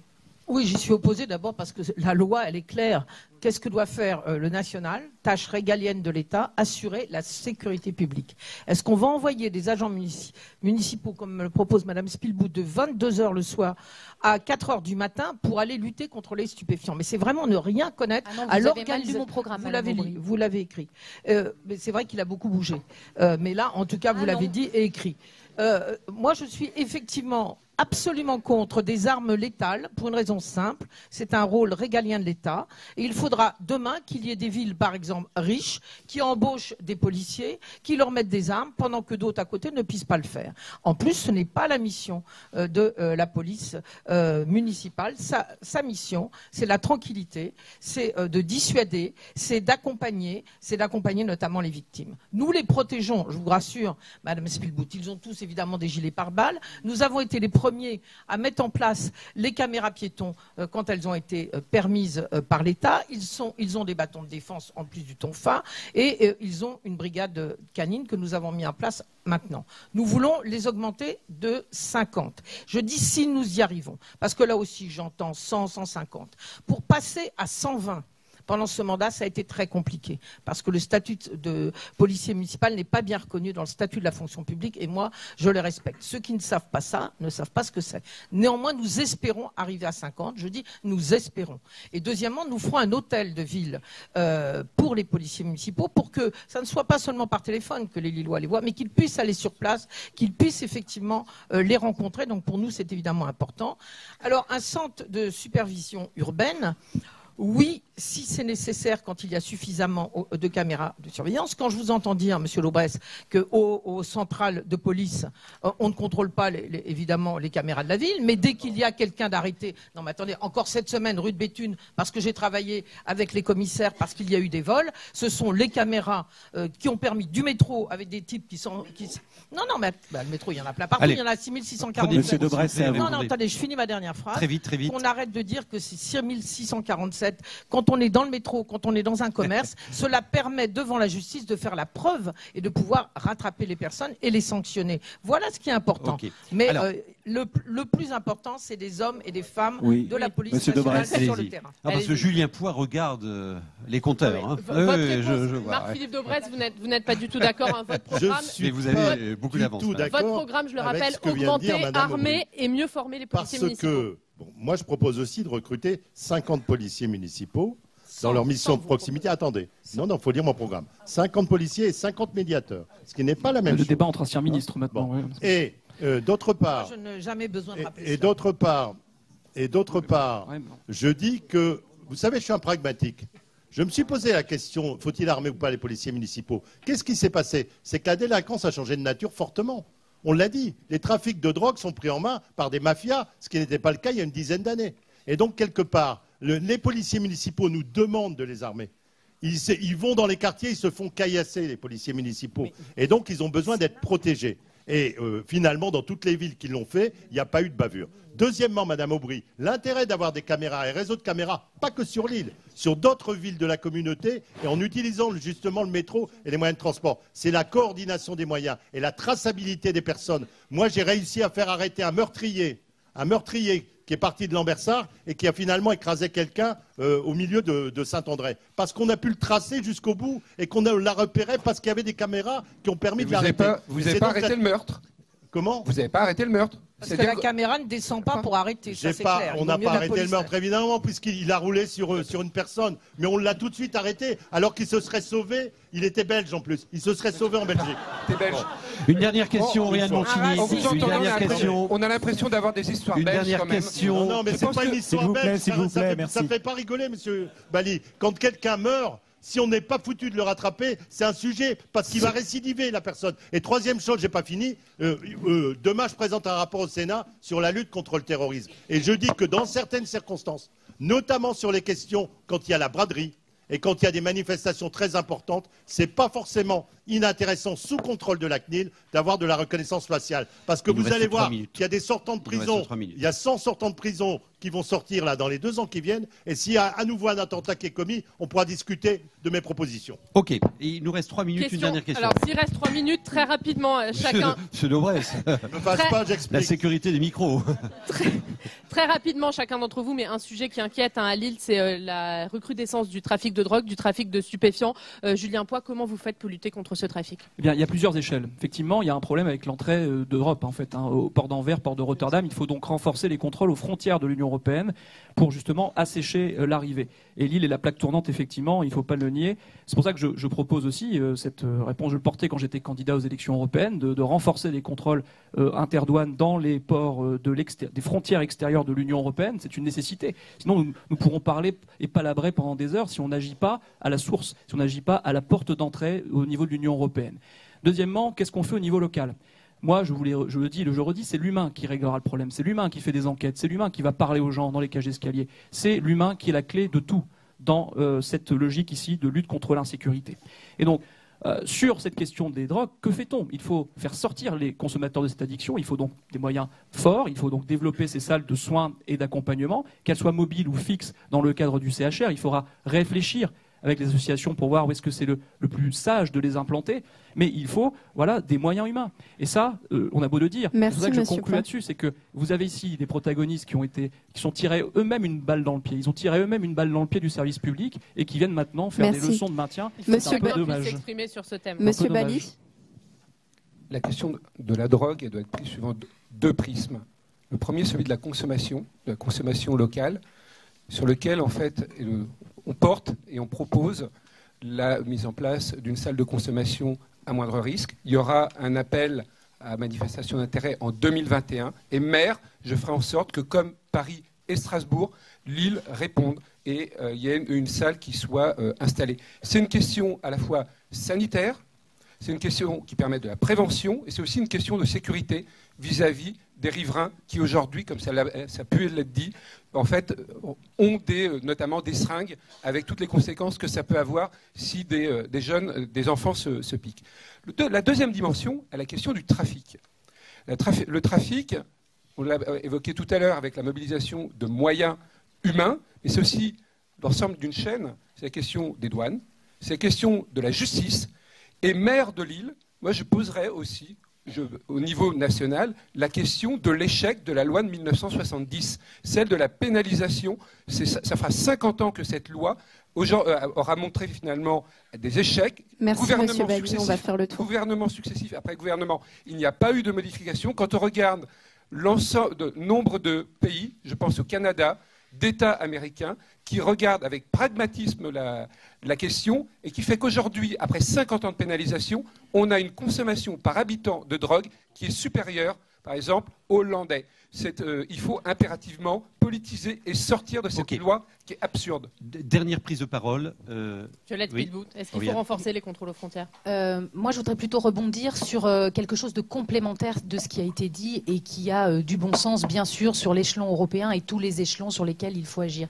C'est notre action locale au niveau de la mairie de Lille auprès du soutien à la parentalité, les centres sociaux, tous les acteurs des quartiers qui sont confrontés à des enfants, je dis bien des enfants, qui aujourd'hui gagnent 80 à 100 € aujourd'hui pour être guetteurs en bas des immeubles, pour entretenir ce réseau, participer à un réseau qui est organisé par des mafias bien plus importantes au niveau national. Donc, pour avoir rencontré les responsables de centres sociaux à Moulins, à l'Île-Sud, là où les trafics sont importants, eh bien, ils me disent qu'ils ont besoin de plus de médiateurs, qu'ils ont besoin d'accompagner des parents. Souvent, on culpabilise les parents, mais vous savez, ils ne savent plus quoi faire face à ce fléau. Un enfant qui préfère gagner de l'argent plutôt que d'aller à l'école ou au collège, ce n'est pas normal aujourd'hui dans notre pays. Donc moi, je pense qu'en complément des mesures de la police nationale, des mesures mises en place par le réseau de policiers municipaux en îlotage, eh bien, il faut une action sociale très forte, un soutien aux parents, un soutien réel aux centres sociaux et aux associations qui œuvrent sur le terrain. Robin, la question posée, c'était des caméras et des armes. On a élargi à d'autres réalité, on vient de parler des trafics de drogue. Qu'est-ce qu'on peut retenir de ce sujet? On voit bien les positions tranchées des uns et des autres. Ce qu'on constate déjà, c'est que le tirage au sort fait bien les choses, Jean-Michel, puisque nous avons peut-être des alliances vis-à-vis des caméras du côté de Mme Spielbout et M. Daubresse. Quand le nom vous avez dessiné le deuxième l'emporte, tour, oui, voilà, peut-être qu'on aura un second tour qui se dessinera comme ça, l'avenir nous le dira. Quand vous, Stuart Spielbout, vous parlez beaucoup d'écoute, de formation, mais vous voyez un peu les voyants sont rouges pour vous, bien évidemment pour la vidéoprotection, alors que M. Poix, lui, est résolument contre, qu'il veut développer notamment des salles spécialisées. On a eu aussi un peu des enchères sur les effectifs de la police municipale. C'est un peu à celui qui jouera le plus gros sur la police municipale et ses effectifs, mais à voir si c'est réalisable. Merci beaucoup, Oriane. Merci. Donc on vous retrouve, non pas demain sur Public Sénat, demain, du coup. vous passez la soirée à Lille. Exactement, avec plaisir. Donc Jeudi à 7h30. Merci beaucoup. Merci. Le troisième sujet, le troisième thème que vous avez choisi, c'est celui de l'environnement. Préoccupation numéro 1 des moins de 25 ans avant le pouvoir d'achat. Et oui, Lille qui avait notamment concouru pour Lille Capitale Verte, qui n'avait pas remporté la finale. C'est un peu l'enjeu de ces municipales aussi. Chacun verdit un peu son programme. On voit du vert partout aujourd'hui. Alors, qu'est-ce que vont nous proposer les candidats? On le voit tout de suite. Bon, on met le couvert avec Lille Capitale Verte.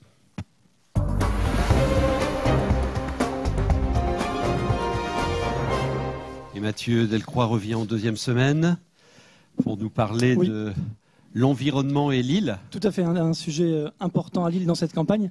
On sent bien que l'environnement, la lutte contre la pollution, la nature en ville sont des sujets qui s'imposent. Ça correspond à la montée des préoccupations écologiques à Lille. On l'a encore vu lors du scrutin européen de l'année dernière et le score d'Europe Écologie. C'est un problème qui se pose encore plus à Lille, avec une métropole très polluée, une ville qui compte seulement 13 mètres carrés d'espace vert, ce qui est beaucoup moins que d'autres métropoles. Par habitant. Par habitant, 13 mètres carrés d'espace vert par habitant. Quand Bordeaux... Et encore, vous n'avez pas enlevé les cimetières. Quand Bordeaux en compte 28, Nantes et Montpellier 37 par exemple. Alors dans cette campagne, eh bien, vous rivalisez d'imagination, vous vous livrez parfois la surenchère. Via Spielbout vous proposez 3 000 arbres par an, Martine Aubry 20 000 arbres sur 6 ans. 20 000 arbres sur 6 ans. Monsieur Bali, vous voulez créer 10 parcs ou en étendre autant. Monsieur Daubresse, vous avez lancé un grand Green Deal. Donc voilà, on sent bien que les préoccupations écologiques sont très importantes.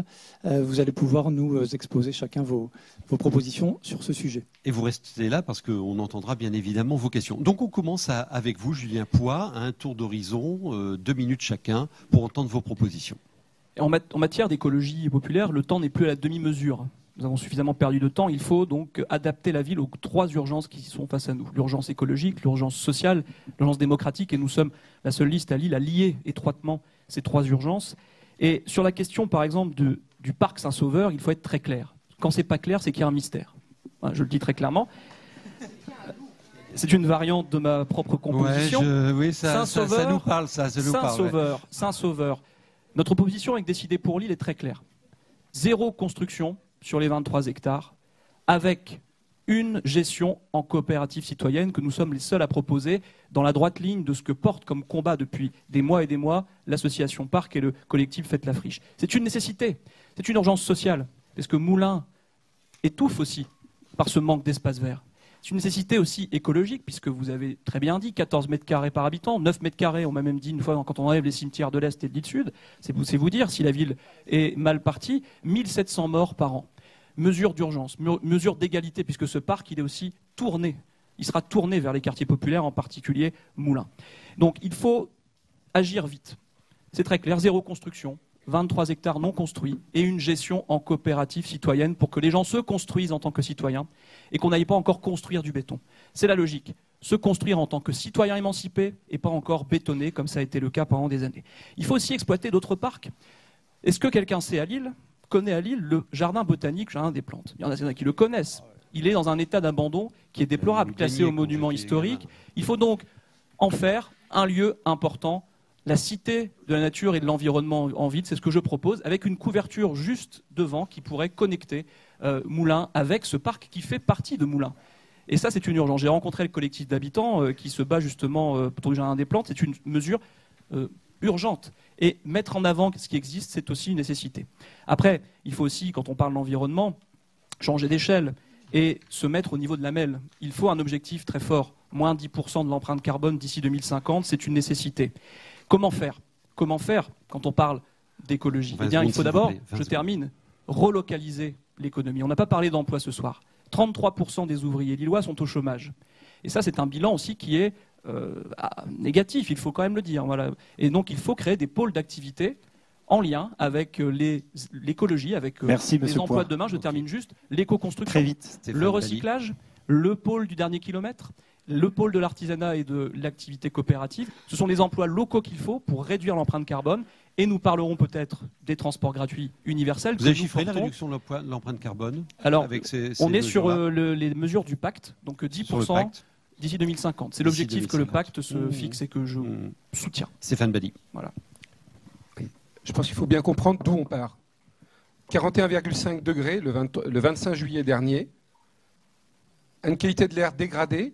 L'Agence régionale de la santé, 1700 décès prématurés par an en raison de cette qualité d'air dégradée, et une forte inégalité sociale, j'allais dire une injustice sociale, puisqu'à l'île Sud, c'est 17% des enfants qui sont asthmatiques, c'est-à-dire 10 points de plus que la moyenne.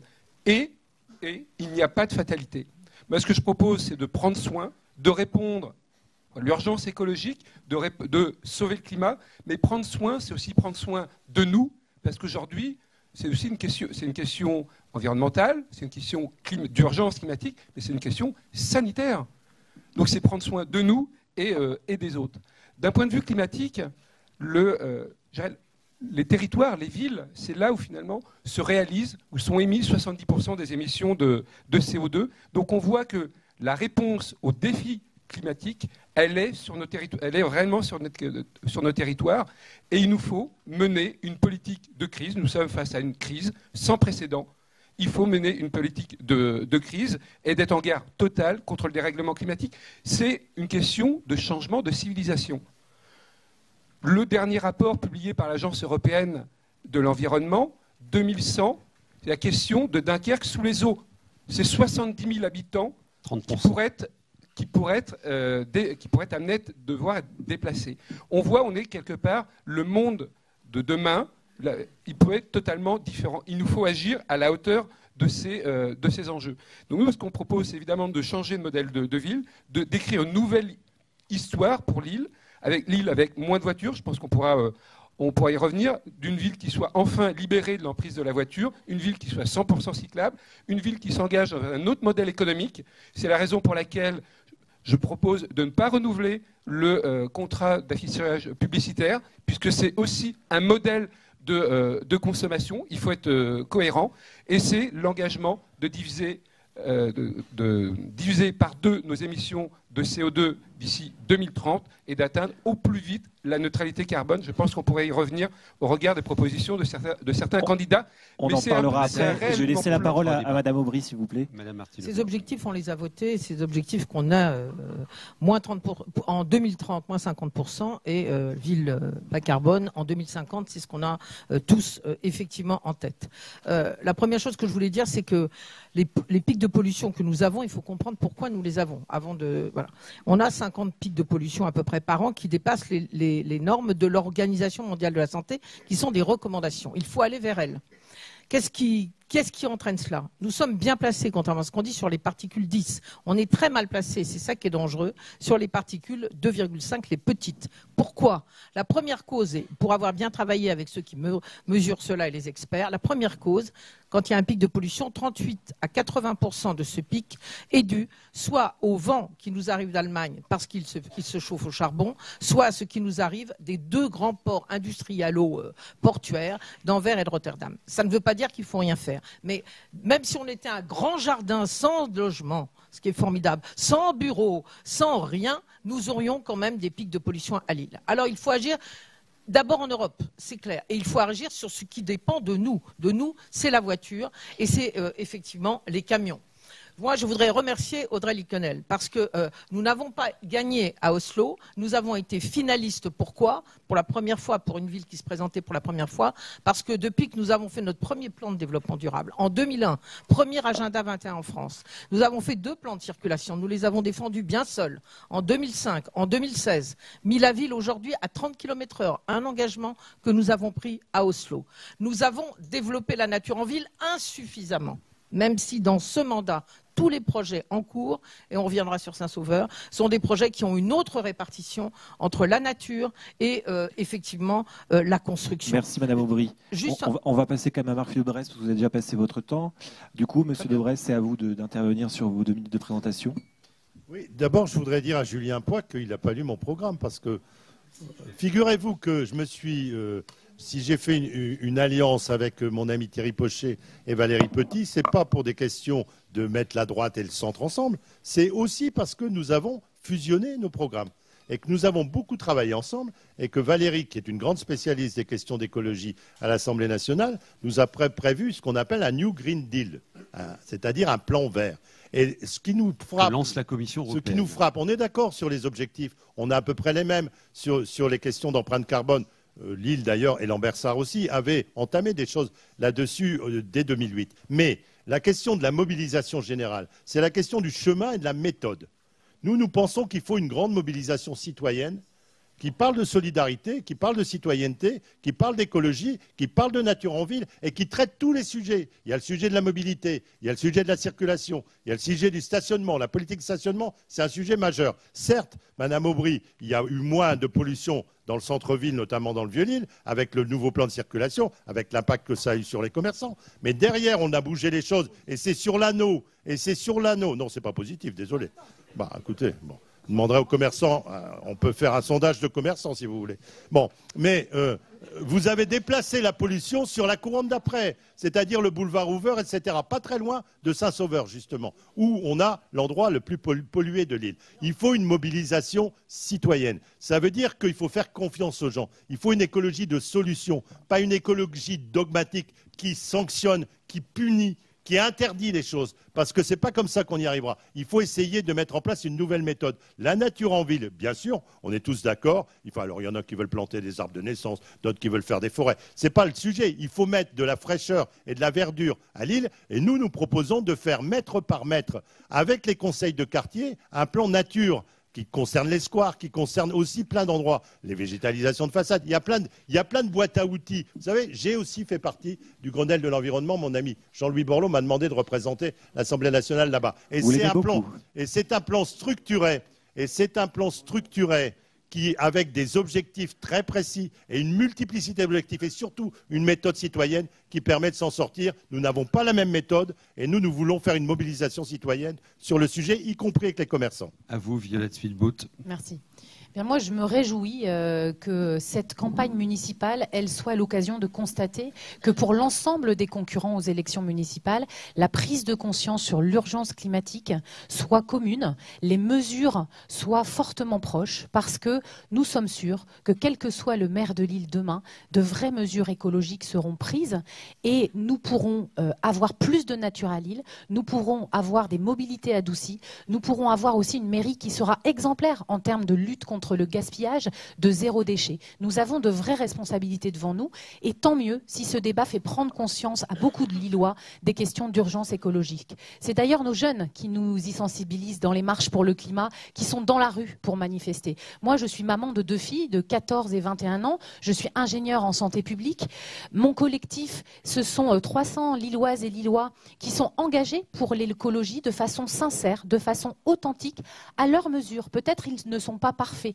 Peut-être ils ne font pas tout de façon exhaustive sur les pratiques écologiques. Mais vous savez, quand on est parent de 3 enfants et qu'on doit faire les conduites de 3 enfants en bas âge à des activités différentes le soir après l'école, des fois on doit prendre sa voiture. Moi, je ne souhaite pas opposer les Lillois qui prennent une voiture et ceux qui peuvent aller en vélo et qui sont en forme. Nous avons aussi des personnes qui sont en situation de handicap, âgées et qui ont besoin parfois d'aide pour se déplacer.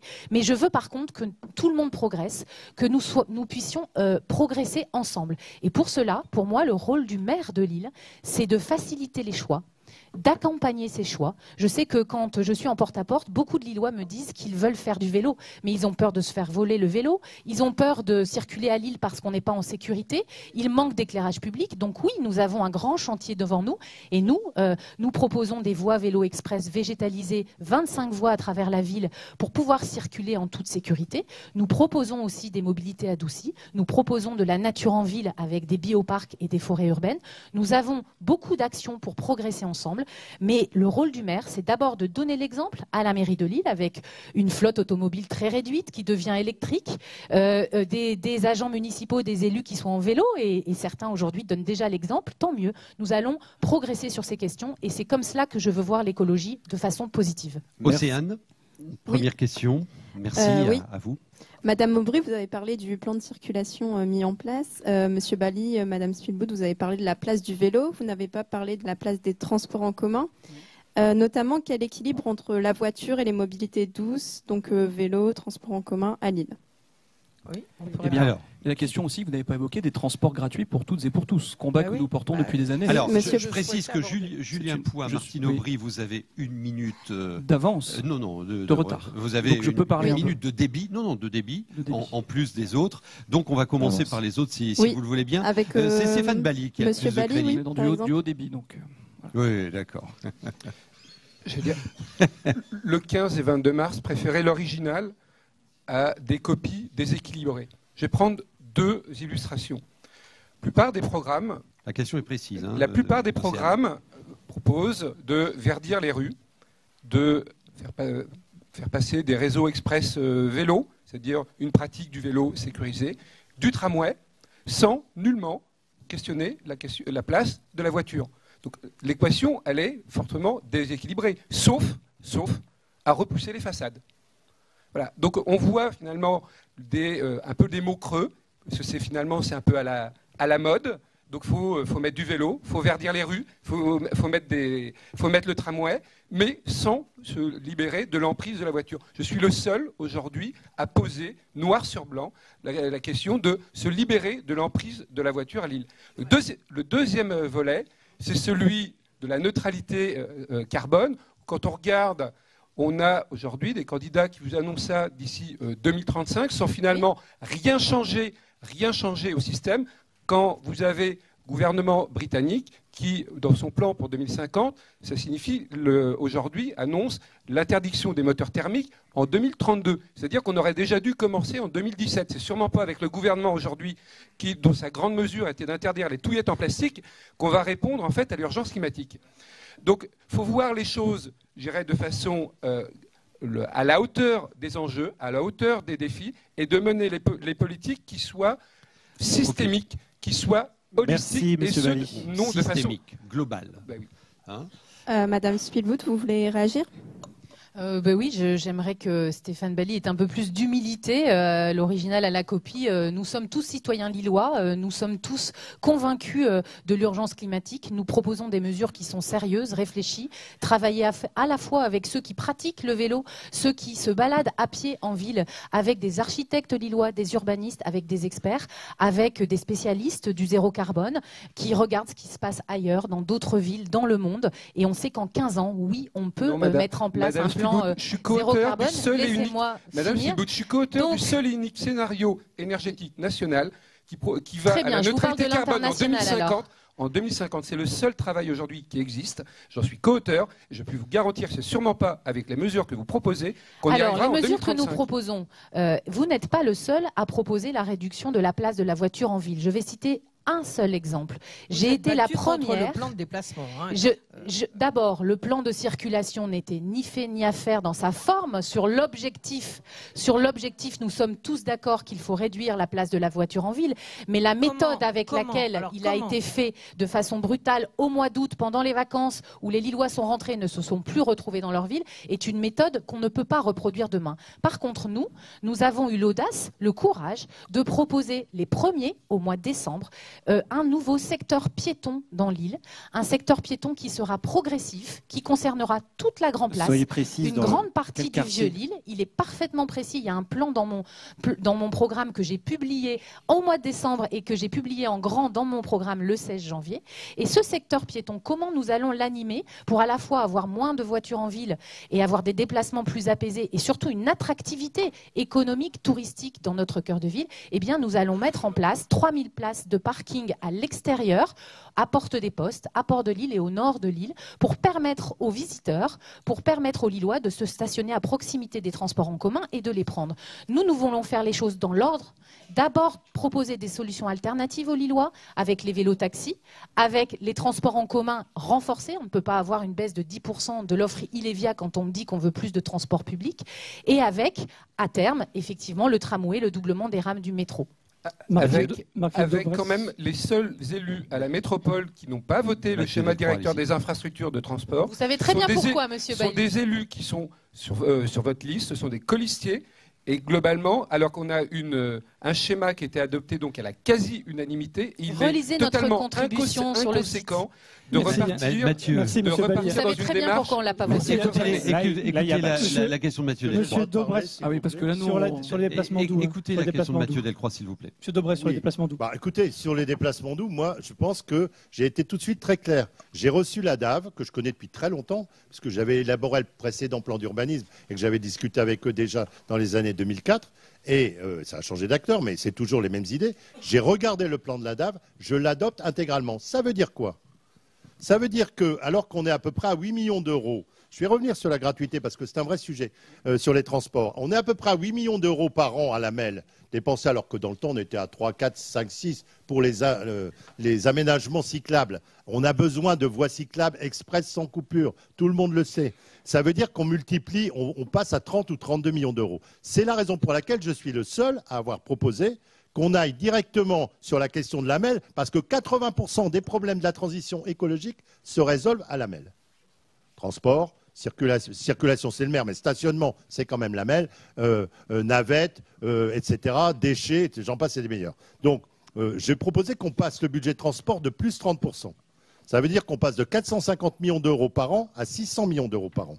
C'est faisable par redéploiement. J'ai été premier vice-président de la MEL, je sais où trouver les moyens. Bon. Mais je dis juste qu'il faut aller au bout des choses et que nous ne pouvons pas avoir une vision dogmatique. J'entends ce que dit Stéphane Bailly. La première question, c'est est-ce qu'on change radicalement de modèle? C'est ce qu'il propose. Est-ce que c'est ce que souhaitent les Lillois? Moi, ceux que je rencontre, non. Ils demandent, bien sûr, plus de transition écologique, mais ils demandent à être accompagnés.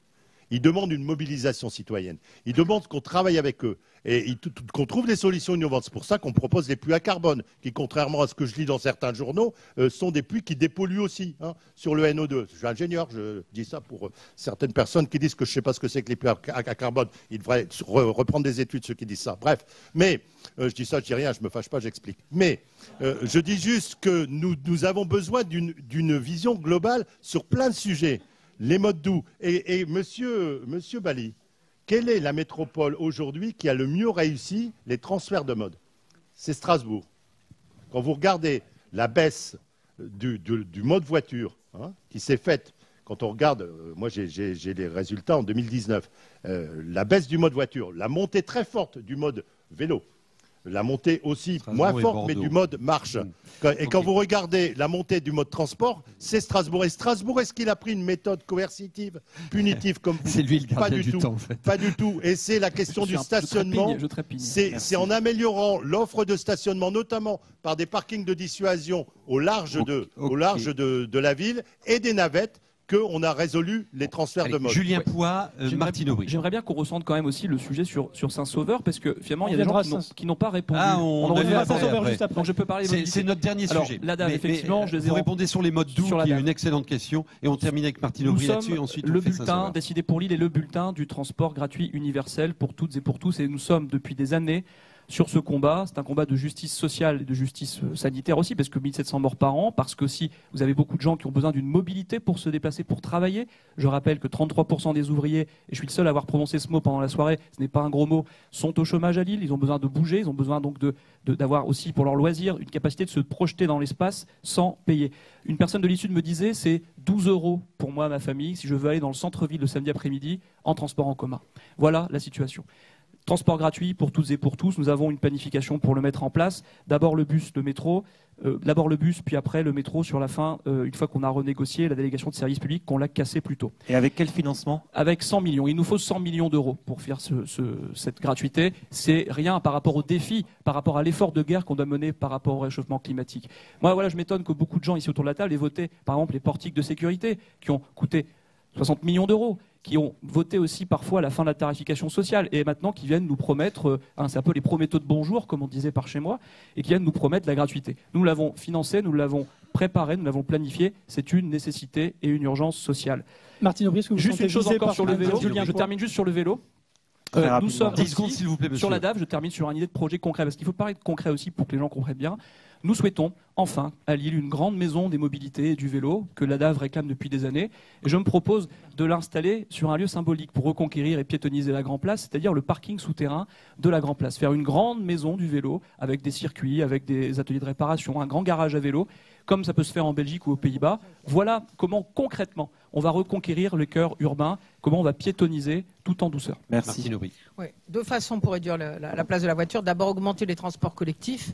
En 2008, on a fait, quand j'étais présidente de la MEL, on a fait le premier plan, doublement du métro. On a mis en place les Vélil, je suis désolée de le dire, à côté des transports en commun et pas liés à la publicité comme d'autres villes. Et on a travaillé effectivement beaucoup avec la DAV. Donc aujourd'hui, les transports collectifs gratuits, j'y vois deux inconvénients, c'est 130 millions d'euros, mais c'est pas seulement ça, c'est qu'aujourd'hui, tant qu'on n'a pas le doublement des métros, ils sont saturés. Donc nous demandons, pour la première année, les enfants, les étudiants, les personnes sur le RSA et effectivement les personnes seniors et en situation de handicap les plus modestes. Nous l'avons voté et nous l'avons dit. Deuxièmement, il faut effectivement continuer à faire en sorte que le vélo se développe dans notre ville.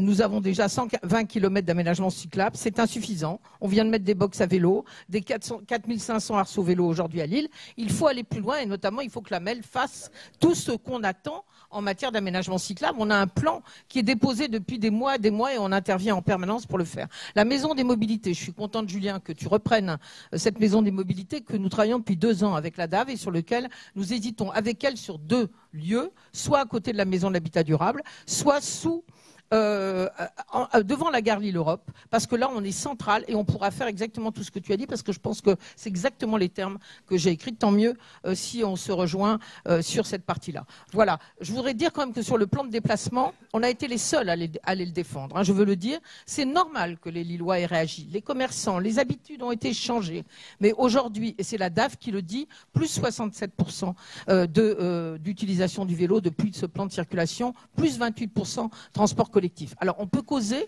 mais on peut aussi faire. Et nous, c'est ce qu'on essaie de faire dans notre équipe. C'est qu'effectivement, on propose des choses qu'on a travaillées que l'on va faire, parce qu'en général, quand on s'engage, on fait. Merci. Voilà, je voudrais le dire sujet, sur ce sujet comme sur les autres. Dernier sujet en 4 minutes. Oui, on a Mathieu. gardé le meilleur pour la fin avec la friche Saint-Sauveur. Mais malheureusement 4 minutes. Il va falloir vraiment que vous soyez brefs les uns les autres. Madame Aubry, vous proposez sur cette friche Saint-Sauveur 2400 logements. C'est une friche, je rappelle, de 23 hectares en centre-ville. C'est une friche ferroviaire. Prenez vous proposez... pas 4 minutes. Je vais proposer 2400 logements. Il ne va pas prendre 4 minutes. Le projet comprend 2400 logements, des espaces verts, une piscine olympique, une école. D'autres candidats, Julien Poix tout à l'heure a rappelé que lui ne voulait aucune construction sur cette friche et des espaces verts. Est-ce que vous pouvez nous expliquer les uns et les autres que voulez-vous sur cette friche de façon très brève? Stéphane Bally, peut-être vous pouvez commencer. Non, attendez, si vous permettez, j'aimerais bien répondre parce que je voudrais d'abord dire ce que c'est que la friche qui leur permettra ensuite d'y répondre. Aujourd'hui, la friche Saint-Sauveur, c'est 80% de béton. Tout le monde le sait. De 1 mètre à 1,50 m de béton, parce que c'était avant des trains et des camions, le Cernam qui était installé là. Et quant au Belvédère, ce sont les délaissés des terres de Ralil qui sont totalement pollués. Voilà la réalité. Donc nous voulons débétonner. Qu'est-ce que nous proposons ? Il y a une capacité maximale de 2000 logements. Il y a aujourd'hui dans le projet 65% de non construits, 35% de construits, avec évidemment des immeubles mixtes comme on l'a toujours fait. Il y a 8,7 hectares de nature, dont 4,3 du parc. Et je ne prends pas en compte évidemment les végétalisations des toits ou le parc de la piscine. C'est un quartier bas carbone. Philippe Tostin, d'ailleurs, y a beaucoup contribué, avec des boucles de chaleur qui se relient à la grande boucle de chaleur que l'on a fait avec la MEL. C'est donc un quartier qui est totalement durable pour moi, c'est-à-dire juste socialement et écologiquement fort. Voilà, alors j'entends tout le reste, mais la vérité, c'est celle-là. Et que ceux qui me disent aujourd'hui que ces 23 hectares, il faudra en faire un grand parc, ça veut dire qu'il faut enlever la culture. Il faut démolir la halle A, il faut démolir la halle B. Il ne faut pas faire l'élément sportif que nous faisons pour les enfants. Ah ben oui, vous dites 23 hectares. Alors, ah ben non, le site fait 14 hectares. Excuse-moi, 23 hectares, c'est en prenant en compte la totalité. Okay. Je connais un peu le sujet. Oui. Merci, parce que en 1 minute 20, vous avez fait le tour de la question. Vous faites la même chose, s'il vous plaît, et on conclut. Alors, allez-y, vous avez le micro. Oui, alors Saint-Sauveur, c'est un espace pour se construire en tant qu'habitant et pas encore construire du béton. Et il y a un projet qui est porté par les citoyens qui ont besoin d'un espace démocratique pour se construire aussi dans la ville. Et ça, c'est crucial. 23 hectares non construits avec effectivement une gestion en coopérative citoyenne, comme ça peut se faire ailleurs à Dijon. Ça se fait. Imaginez, Lille serait la première métropole de cette taille à avoir un espace géré par les habitants. Ici, à Lille, il faut se projeter aussi dans le futur. On n'a plus le temps d'attendre. Il faut vraiment voir les espaces vides comme des futurs pleins humains. On ne peut pas dire un peu de logement par ici, un peu de logement par là, une piste. Non, il faut, là, ici, voir les potentialités de ce terrain. Et je suis content que M. Debrest ait visité, parce que le pont des Gueux, vous l'avez franchi. J'y ai un peu contribué avec quelques coups de pelle et une paire de chaussures que j'ai fichues en l'air. Mais en tout cas, je suis très content que vous ayez découvert les potentialités de ce site. Et moi, ça rejoint la logique de décider pour Lille, donner plus d'espace d'intervention dans la ville. Pourquoi pas réfléchir demain à une gestion des parcs. On parle du peuple belge. Moi, je ne veux pas une remise en eau du peuple belge. Je veux une remise au vert, avec une gestion par les habitants. Voilà pourquoi on pourrait aussi penser l'écologie connectée à la démocratie. Pas d'écologie sans démocratie, pas de démocratie sans égalité sociale. C'est notre logique à décider pour Lille. Merci beaucoup. On arrive à la fin du débat, donc il faut mettre les compteurs à zéro. Vous allez parler. Julien Poix, puisqu'on est de ce côté-là, je viens de votre côté. Alors, pardon, excusez-moi, Stéphane Bally, vous avez 1 minute 20. Position, elle est claire. Un très grand parc à Saint-Sauveur, qui soit connecté à Gibet-le-Bas et à la Porte de Paris. Saint-Sauveur, c'est aujourd'hui finalement une méthode qui a échoué. On a proposé un moratoire pour arrêter le projet et pour sortir par une conférence de consensus. Ça a été refusé. Aujourd'hui, il y a un moratoire de fait. Notre cadre, il est clair. Pas de piscine. La piscine à Max Dormois. Pas de bureaux supplémentaires dont la ville compte déjà trop de surface. Et du logement. Un grand parc. Et moi, je trouve comme base de discussion le rapport qui a été produit en avril 2018 par le collectif d'associations qui pose à minima un parc de 13 hectares. N'opposons pas logement et nature, et faisons pour une première fois un grand débat, une conférence de consensus qui permet d'activer le projet. Et je suis le seul quand même à défendre que Saint-Sauveur, c'est en réalité un espace de nature majeur dans l'île, et vous l'avez cité tout à l'heure. Je propose 10 extensions ou créations de parcs à Lille. Saint-Sauveur, aujourd'hui, c'est témoin d'une méthode qui a échoué. Mais néanmoins, il y a aussi 9 autres projets sur lesquels il faut créer des surfaces pour répondre. Il n'y a pas de fatalité à ce que Lille soit la dernière ville en termes de surface d'espace vert par habitant, avec 14 mètres carrés par habitant. 1 minute chacun. Saint-Sauveur, ça peut être soit une menace sur la transition écologique pour le futur, parce que c'est un symbole, ou une opportunité. Nous pensons que c'est une formidable opportunité, parce qu'il y a une image à Saint-Sauveur. Et donc, nous avons été très clairs depuis le début. On a participé à des débats là-dessus. J'ai tout voté, mais j'ai expliqué pourquoi, Madame Aubry. Mais oui, comme j'ai voté d'autres choses à Lambersart. Mais on a le droit de changer de logiciel, premièrement. Deuxièmement, non. Excusez-moi, non. C'est trop facile de m'interrompre parce que l'accélération des problèmes écologiques, elle date depuis 2 ans. Même l'accélération, je vous parle pas de la vitesse. Moi, j'ai mis en place des mesures depuis 2008, mais on accélère depuis 2 ans. Et non, mais j'ai pas. Non, excusez-moi. On peut pas, monsieur. Elle m'a interrompu. Je m'excuse. Non, c'est trop facile. Et moi, je veux qu'on ait un espace type Darwin, un écosystème et une turbine à Saint-Sauveur. Nous, pour Saint-Sauveur, notre position est claire. On a publié 2 contributions de notre collectif sur Saint-Sauveur, et vous verrez qu'entre il y a 1 an et aujourd'hui, notre position a évolué parce que nous avons travaillé et nous avons rencontré les habitants qui ont signé la pétition envoyée à la ville de Lille. Nous avons consulté les 600 contributions à l'enquête publique et nous avons écouté ce que disent les Lillois. Les Lillois, ce qu'ils veulent, c'est un grand parc. Nous proposons un grand parc, bioparc de 15 hectares, un espace naturel d'éducation à la nature. Nous aurons un peu de logement qui montera plus en hauteur et qui permettra effectivement dans un écoquartier de répondre partiellement aux besoins de logement pour les Lillois. Et surtout, nous ne voulons pas de piscine. Nous avons mesuré à quel point les Lillois sont attachés à ce grand poumon vert. Nous avons écouté. Et oui, je partage avec Stéphane Bally le constat de l'échec de la méthode, de ces oreilles en permanence fermées, y compris encore aujourd'hui, alors que, je le redis, 600 contributions de citoyens, d'associations, de collectifs, 13 000 signatures d'habitants. C'est une réalité. Il faut entendre et écouter dans cette ville. Merci beaucoup. Qu'est-ce que nous retenons de cette 3e partie, rapidement? Que tout le monde a envie de verdir l'île, que tout le monde a la même volonté pour le climat, mais pas les mêmes moyens de poursuite. Si on prend notamment Julien Poix qui prône la cogestion, Stéphane Bally, lui, veut un choc écologique, alors que Violette Spielbout, elle, parle plus de mesures progressives, tandis que Marc-Philippe Daubresse veut, lui, se baser sur les compétences de la MEL, et Martine Aubry prône plus de transport collectif à Lille. Donc, on a pu voir aussi dans les programmes que c'était le jeu de la plus belle carte dans les programmes. Tout le monde nous vend un peu du rêve, le REV, le réseau express vélo. Le temps des mesures radicales nous avons obligatoires. sorti en premier le 16 janvier. Il nous reste 7 minutes pour la conclusion de ce débat. C'est le Moi-Maire.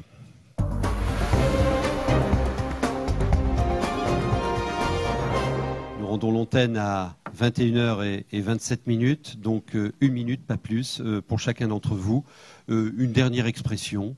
Vous êtes élu le 22 mars, qu'est-ce que vous proposez? Ou autre chose, c'est votre dernière fenêtre. Allez, madame, vous tirez au sort.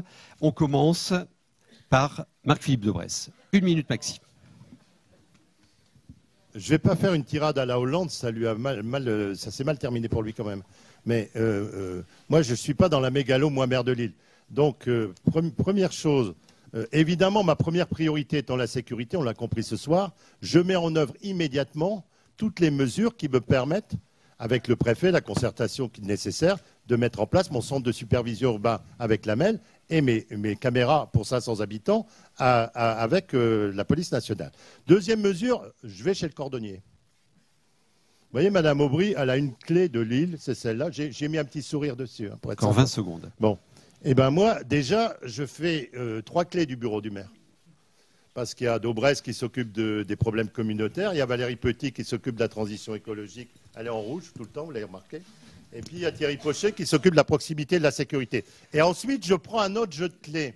La minute est terminée. Et je donne toutes les clés aux habitants pour qu'on ait une vraie participation citoyenne et un choc de démocratie locale. Julien Poix, 1 minute. Je vais devoir venir les chercher dans votre poche, alors, monsieur Daubresse. Julien Poix, 1 minute, vous avez été tiré au sort. Vite. 1 minute.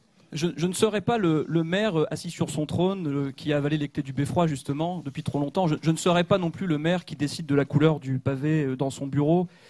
Je ne serai pas non plus le maire qui plaque ses désirs d'élus sur les réalités des habitants. Je serai le maire de l'expertise citoyenne. Je serai le maire qui va faire baisser le pont-levis du château fort municipal pour faire entrer les Lilloises et les Lillois. Je serai le maire du zéro construction et de la gestion citoyenne sur Saint-Sauveur. Je serai aussi le maire du référendum d'initiative citoyenne. Je serai le maire des 3000 personnes à la rue, des personnes en précarité, des étudiants, des retraités. Je serai le maire aussi des habitants des Tours Cabanis, du Faubourg de Béthune, de Clémenceau, de tous ces gens qui sont dans les logements sociaux et qui n'ont pas de réponse. En bref, je serai le maire du peuple, le maire de la solidarité. Je serai votre maire. Merci. Violette Speedboot, 1 minute. Tiré au sort. Hein. Eh bien, moi, maire, la première mesure que je mettrai en place, c'est une mesure de proximité, celle de réconcilier les Lillois avec leur mairie, de faire en sorte que nous puissions aller au domicile des Lillois, résoudre leurs problèmes, trouver des solutions concrètes, notamment, par exemple, avec l'accessibus que nous allons mettre en place dans tous les quartiers pour aller faciliter les démarches administratives des personnes en situation d'isolement. C'est un exemple, mais nous voulons être des élus sur le terrain, des élus qui consacreront 50% du temps de leur journée à être aux côtés des associations, des acteurs économiques, des commerçants, des habitants de notre ville. Et nous voulons aussi des élus qui s'engagent clairement. Nous nous engageons clairement, je m'engage clairement, en tant que maire de Lille, à lutter contre l'immobilisme. Vous avez le choix, avec un vote pour faire respirer Lille, de changer de l'immobilisme, d'un système et d'une équipe actuelle qui est en place depuis 25 ans. Et vous avez le choix de nous faire confiance pour que tout change. Merci, Madame Stéphane Bally, 1 minute. Vous avez été tiré au sort. J'aurais pu vous parler du triplement du budget participatif, de la mise en place de l'expérimentation du revenu universel. Mais la mesure que je souhaite développer, c'est la piétonisation de la Grand Place. Le maire, Martine Aubry, a refusé durant 3 mandats de rendre aux piétons 7 places, la dernière place flamande traversée par les voitures. Maire, je prendrai l'arrêté municipal rendant aux piétons enfin ce superbe espace. Mais derrière cette mesure, qui est finalement une évidence, c'est l'annonce d'une réappropriation de l'espace public et une reconquête de la qualité de l'air. J'entamerai la métamorphose de Lille, et ce, dès le 23 mars, avec des cœurs de quartiers piétons, un réseau express vélo, le tramway en centre-ville et desservant les quartiers aujourd'hui non desservis par le métro, avec des transports en commun qui soient gratuits en 2025. Et le leitmotiv, c'est de redonner finalement aux espaces publics leur vocation comme première, de retrouver des lieux de vie, parce que l'écologie n'est plus une option. Le 15 et 22 mars, un seul et unique bulletin, celui de Lille verte. 1 minute, Martine Aubry. Permettez-moi quand même une chose. Dans cette campagne, tout le monde parle du parc Jean-Baptiste Lebas. Personne ne parle des quartiers populaires. Personne ne parle de ce qu'on a fait à Lille Sud, à Moulins. Je ne vois personne à Concorde avec ce formidable quartier à santé positive reconnu par l'Europe. Les aviateurs au Bois Blanc, non. On nous parle de ceux qui habitent au cœur de ville. Quand on est au cœur de ville, on a Jean-Baptiste Lebas, on est à 10 minutes à pied. Vous voulez développer la marche? Eh bien, allez-y, allez à la Citadelle. Vous voulez utiliser aujourd'hui, et là, je veux faire, moi, une grande concertation. Je l'ai déjà annoncé, elle a commencé avec les habitants. Par exemple, sur le site de l'actuelle piscine Max Zambois. Comment peut-on se dire écologique et proposer là de mettre une piscine alors que nous sommes entre les 2 rives de la Deule, qu'on pourrait récupérer l'eau et qu'on pourrait faire un grand espace avec, par exemple, des jardins urbains, de l'aquaculture et aussi un espace avec des usages pour les enfants et pour les familles. Je lancerai aussi la concertation sur le réaménagement de l'avenue du peuple belge, parce que c'est vrai qu'entre la remise en eau et, par exemple, le paysage, simplement la nature... C'est terminé. Eh bien oui, il faudra que les Lillois décident peut-être par référendum d'ailleurs. Robin, nous devons présenter l'ensemble des candidats en lice avant de nous quitter. Ils ne sont pas que 5 ce soir. Alors dans l'ordre alphabétique sur votre écran, donc Martine Aubry, Lille en commun, Lille en confiance, Stéphane Bally pour Europe Écologie Les Verts, Lille Vert 2020, Nicole Baudrin pour Lutte ouvrière, Pierre Bussard sans étiquette, Éric Catelin-Denulle, candidat du Rassemblement national, Alexandre Chantry de Résistance anticapitaliste, Marc-Philippe Daubresse, candidat des Républicains, Julien Poix et des centristes, Julien Poix pour la France Insoumise et Violette Speedboot pour la République En Marche. Merci de votre attention, merci d'avoir suivi ce débat, merci d'y avoir participé. Je vous retrouve lundi prochain pour le débat d'Amiens avec le Courrier Picard. Bonne soirée.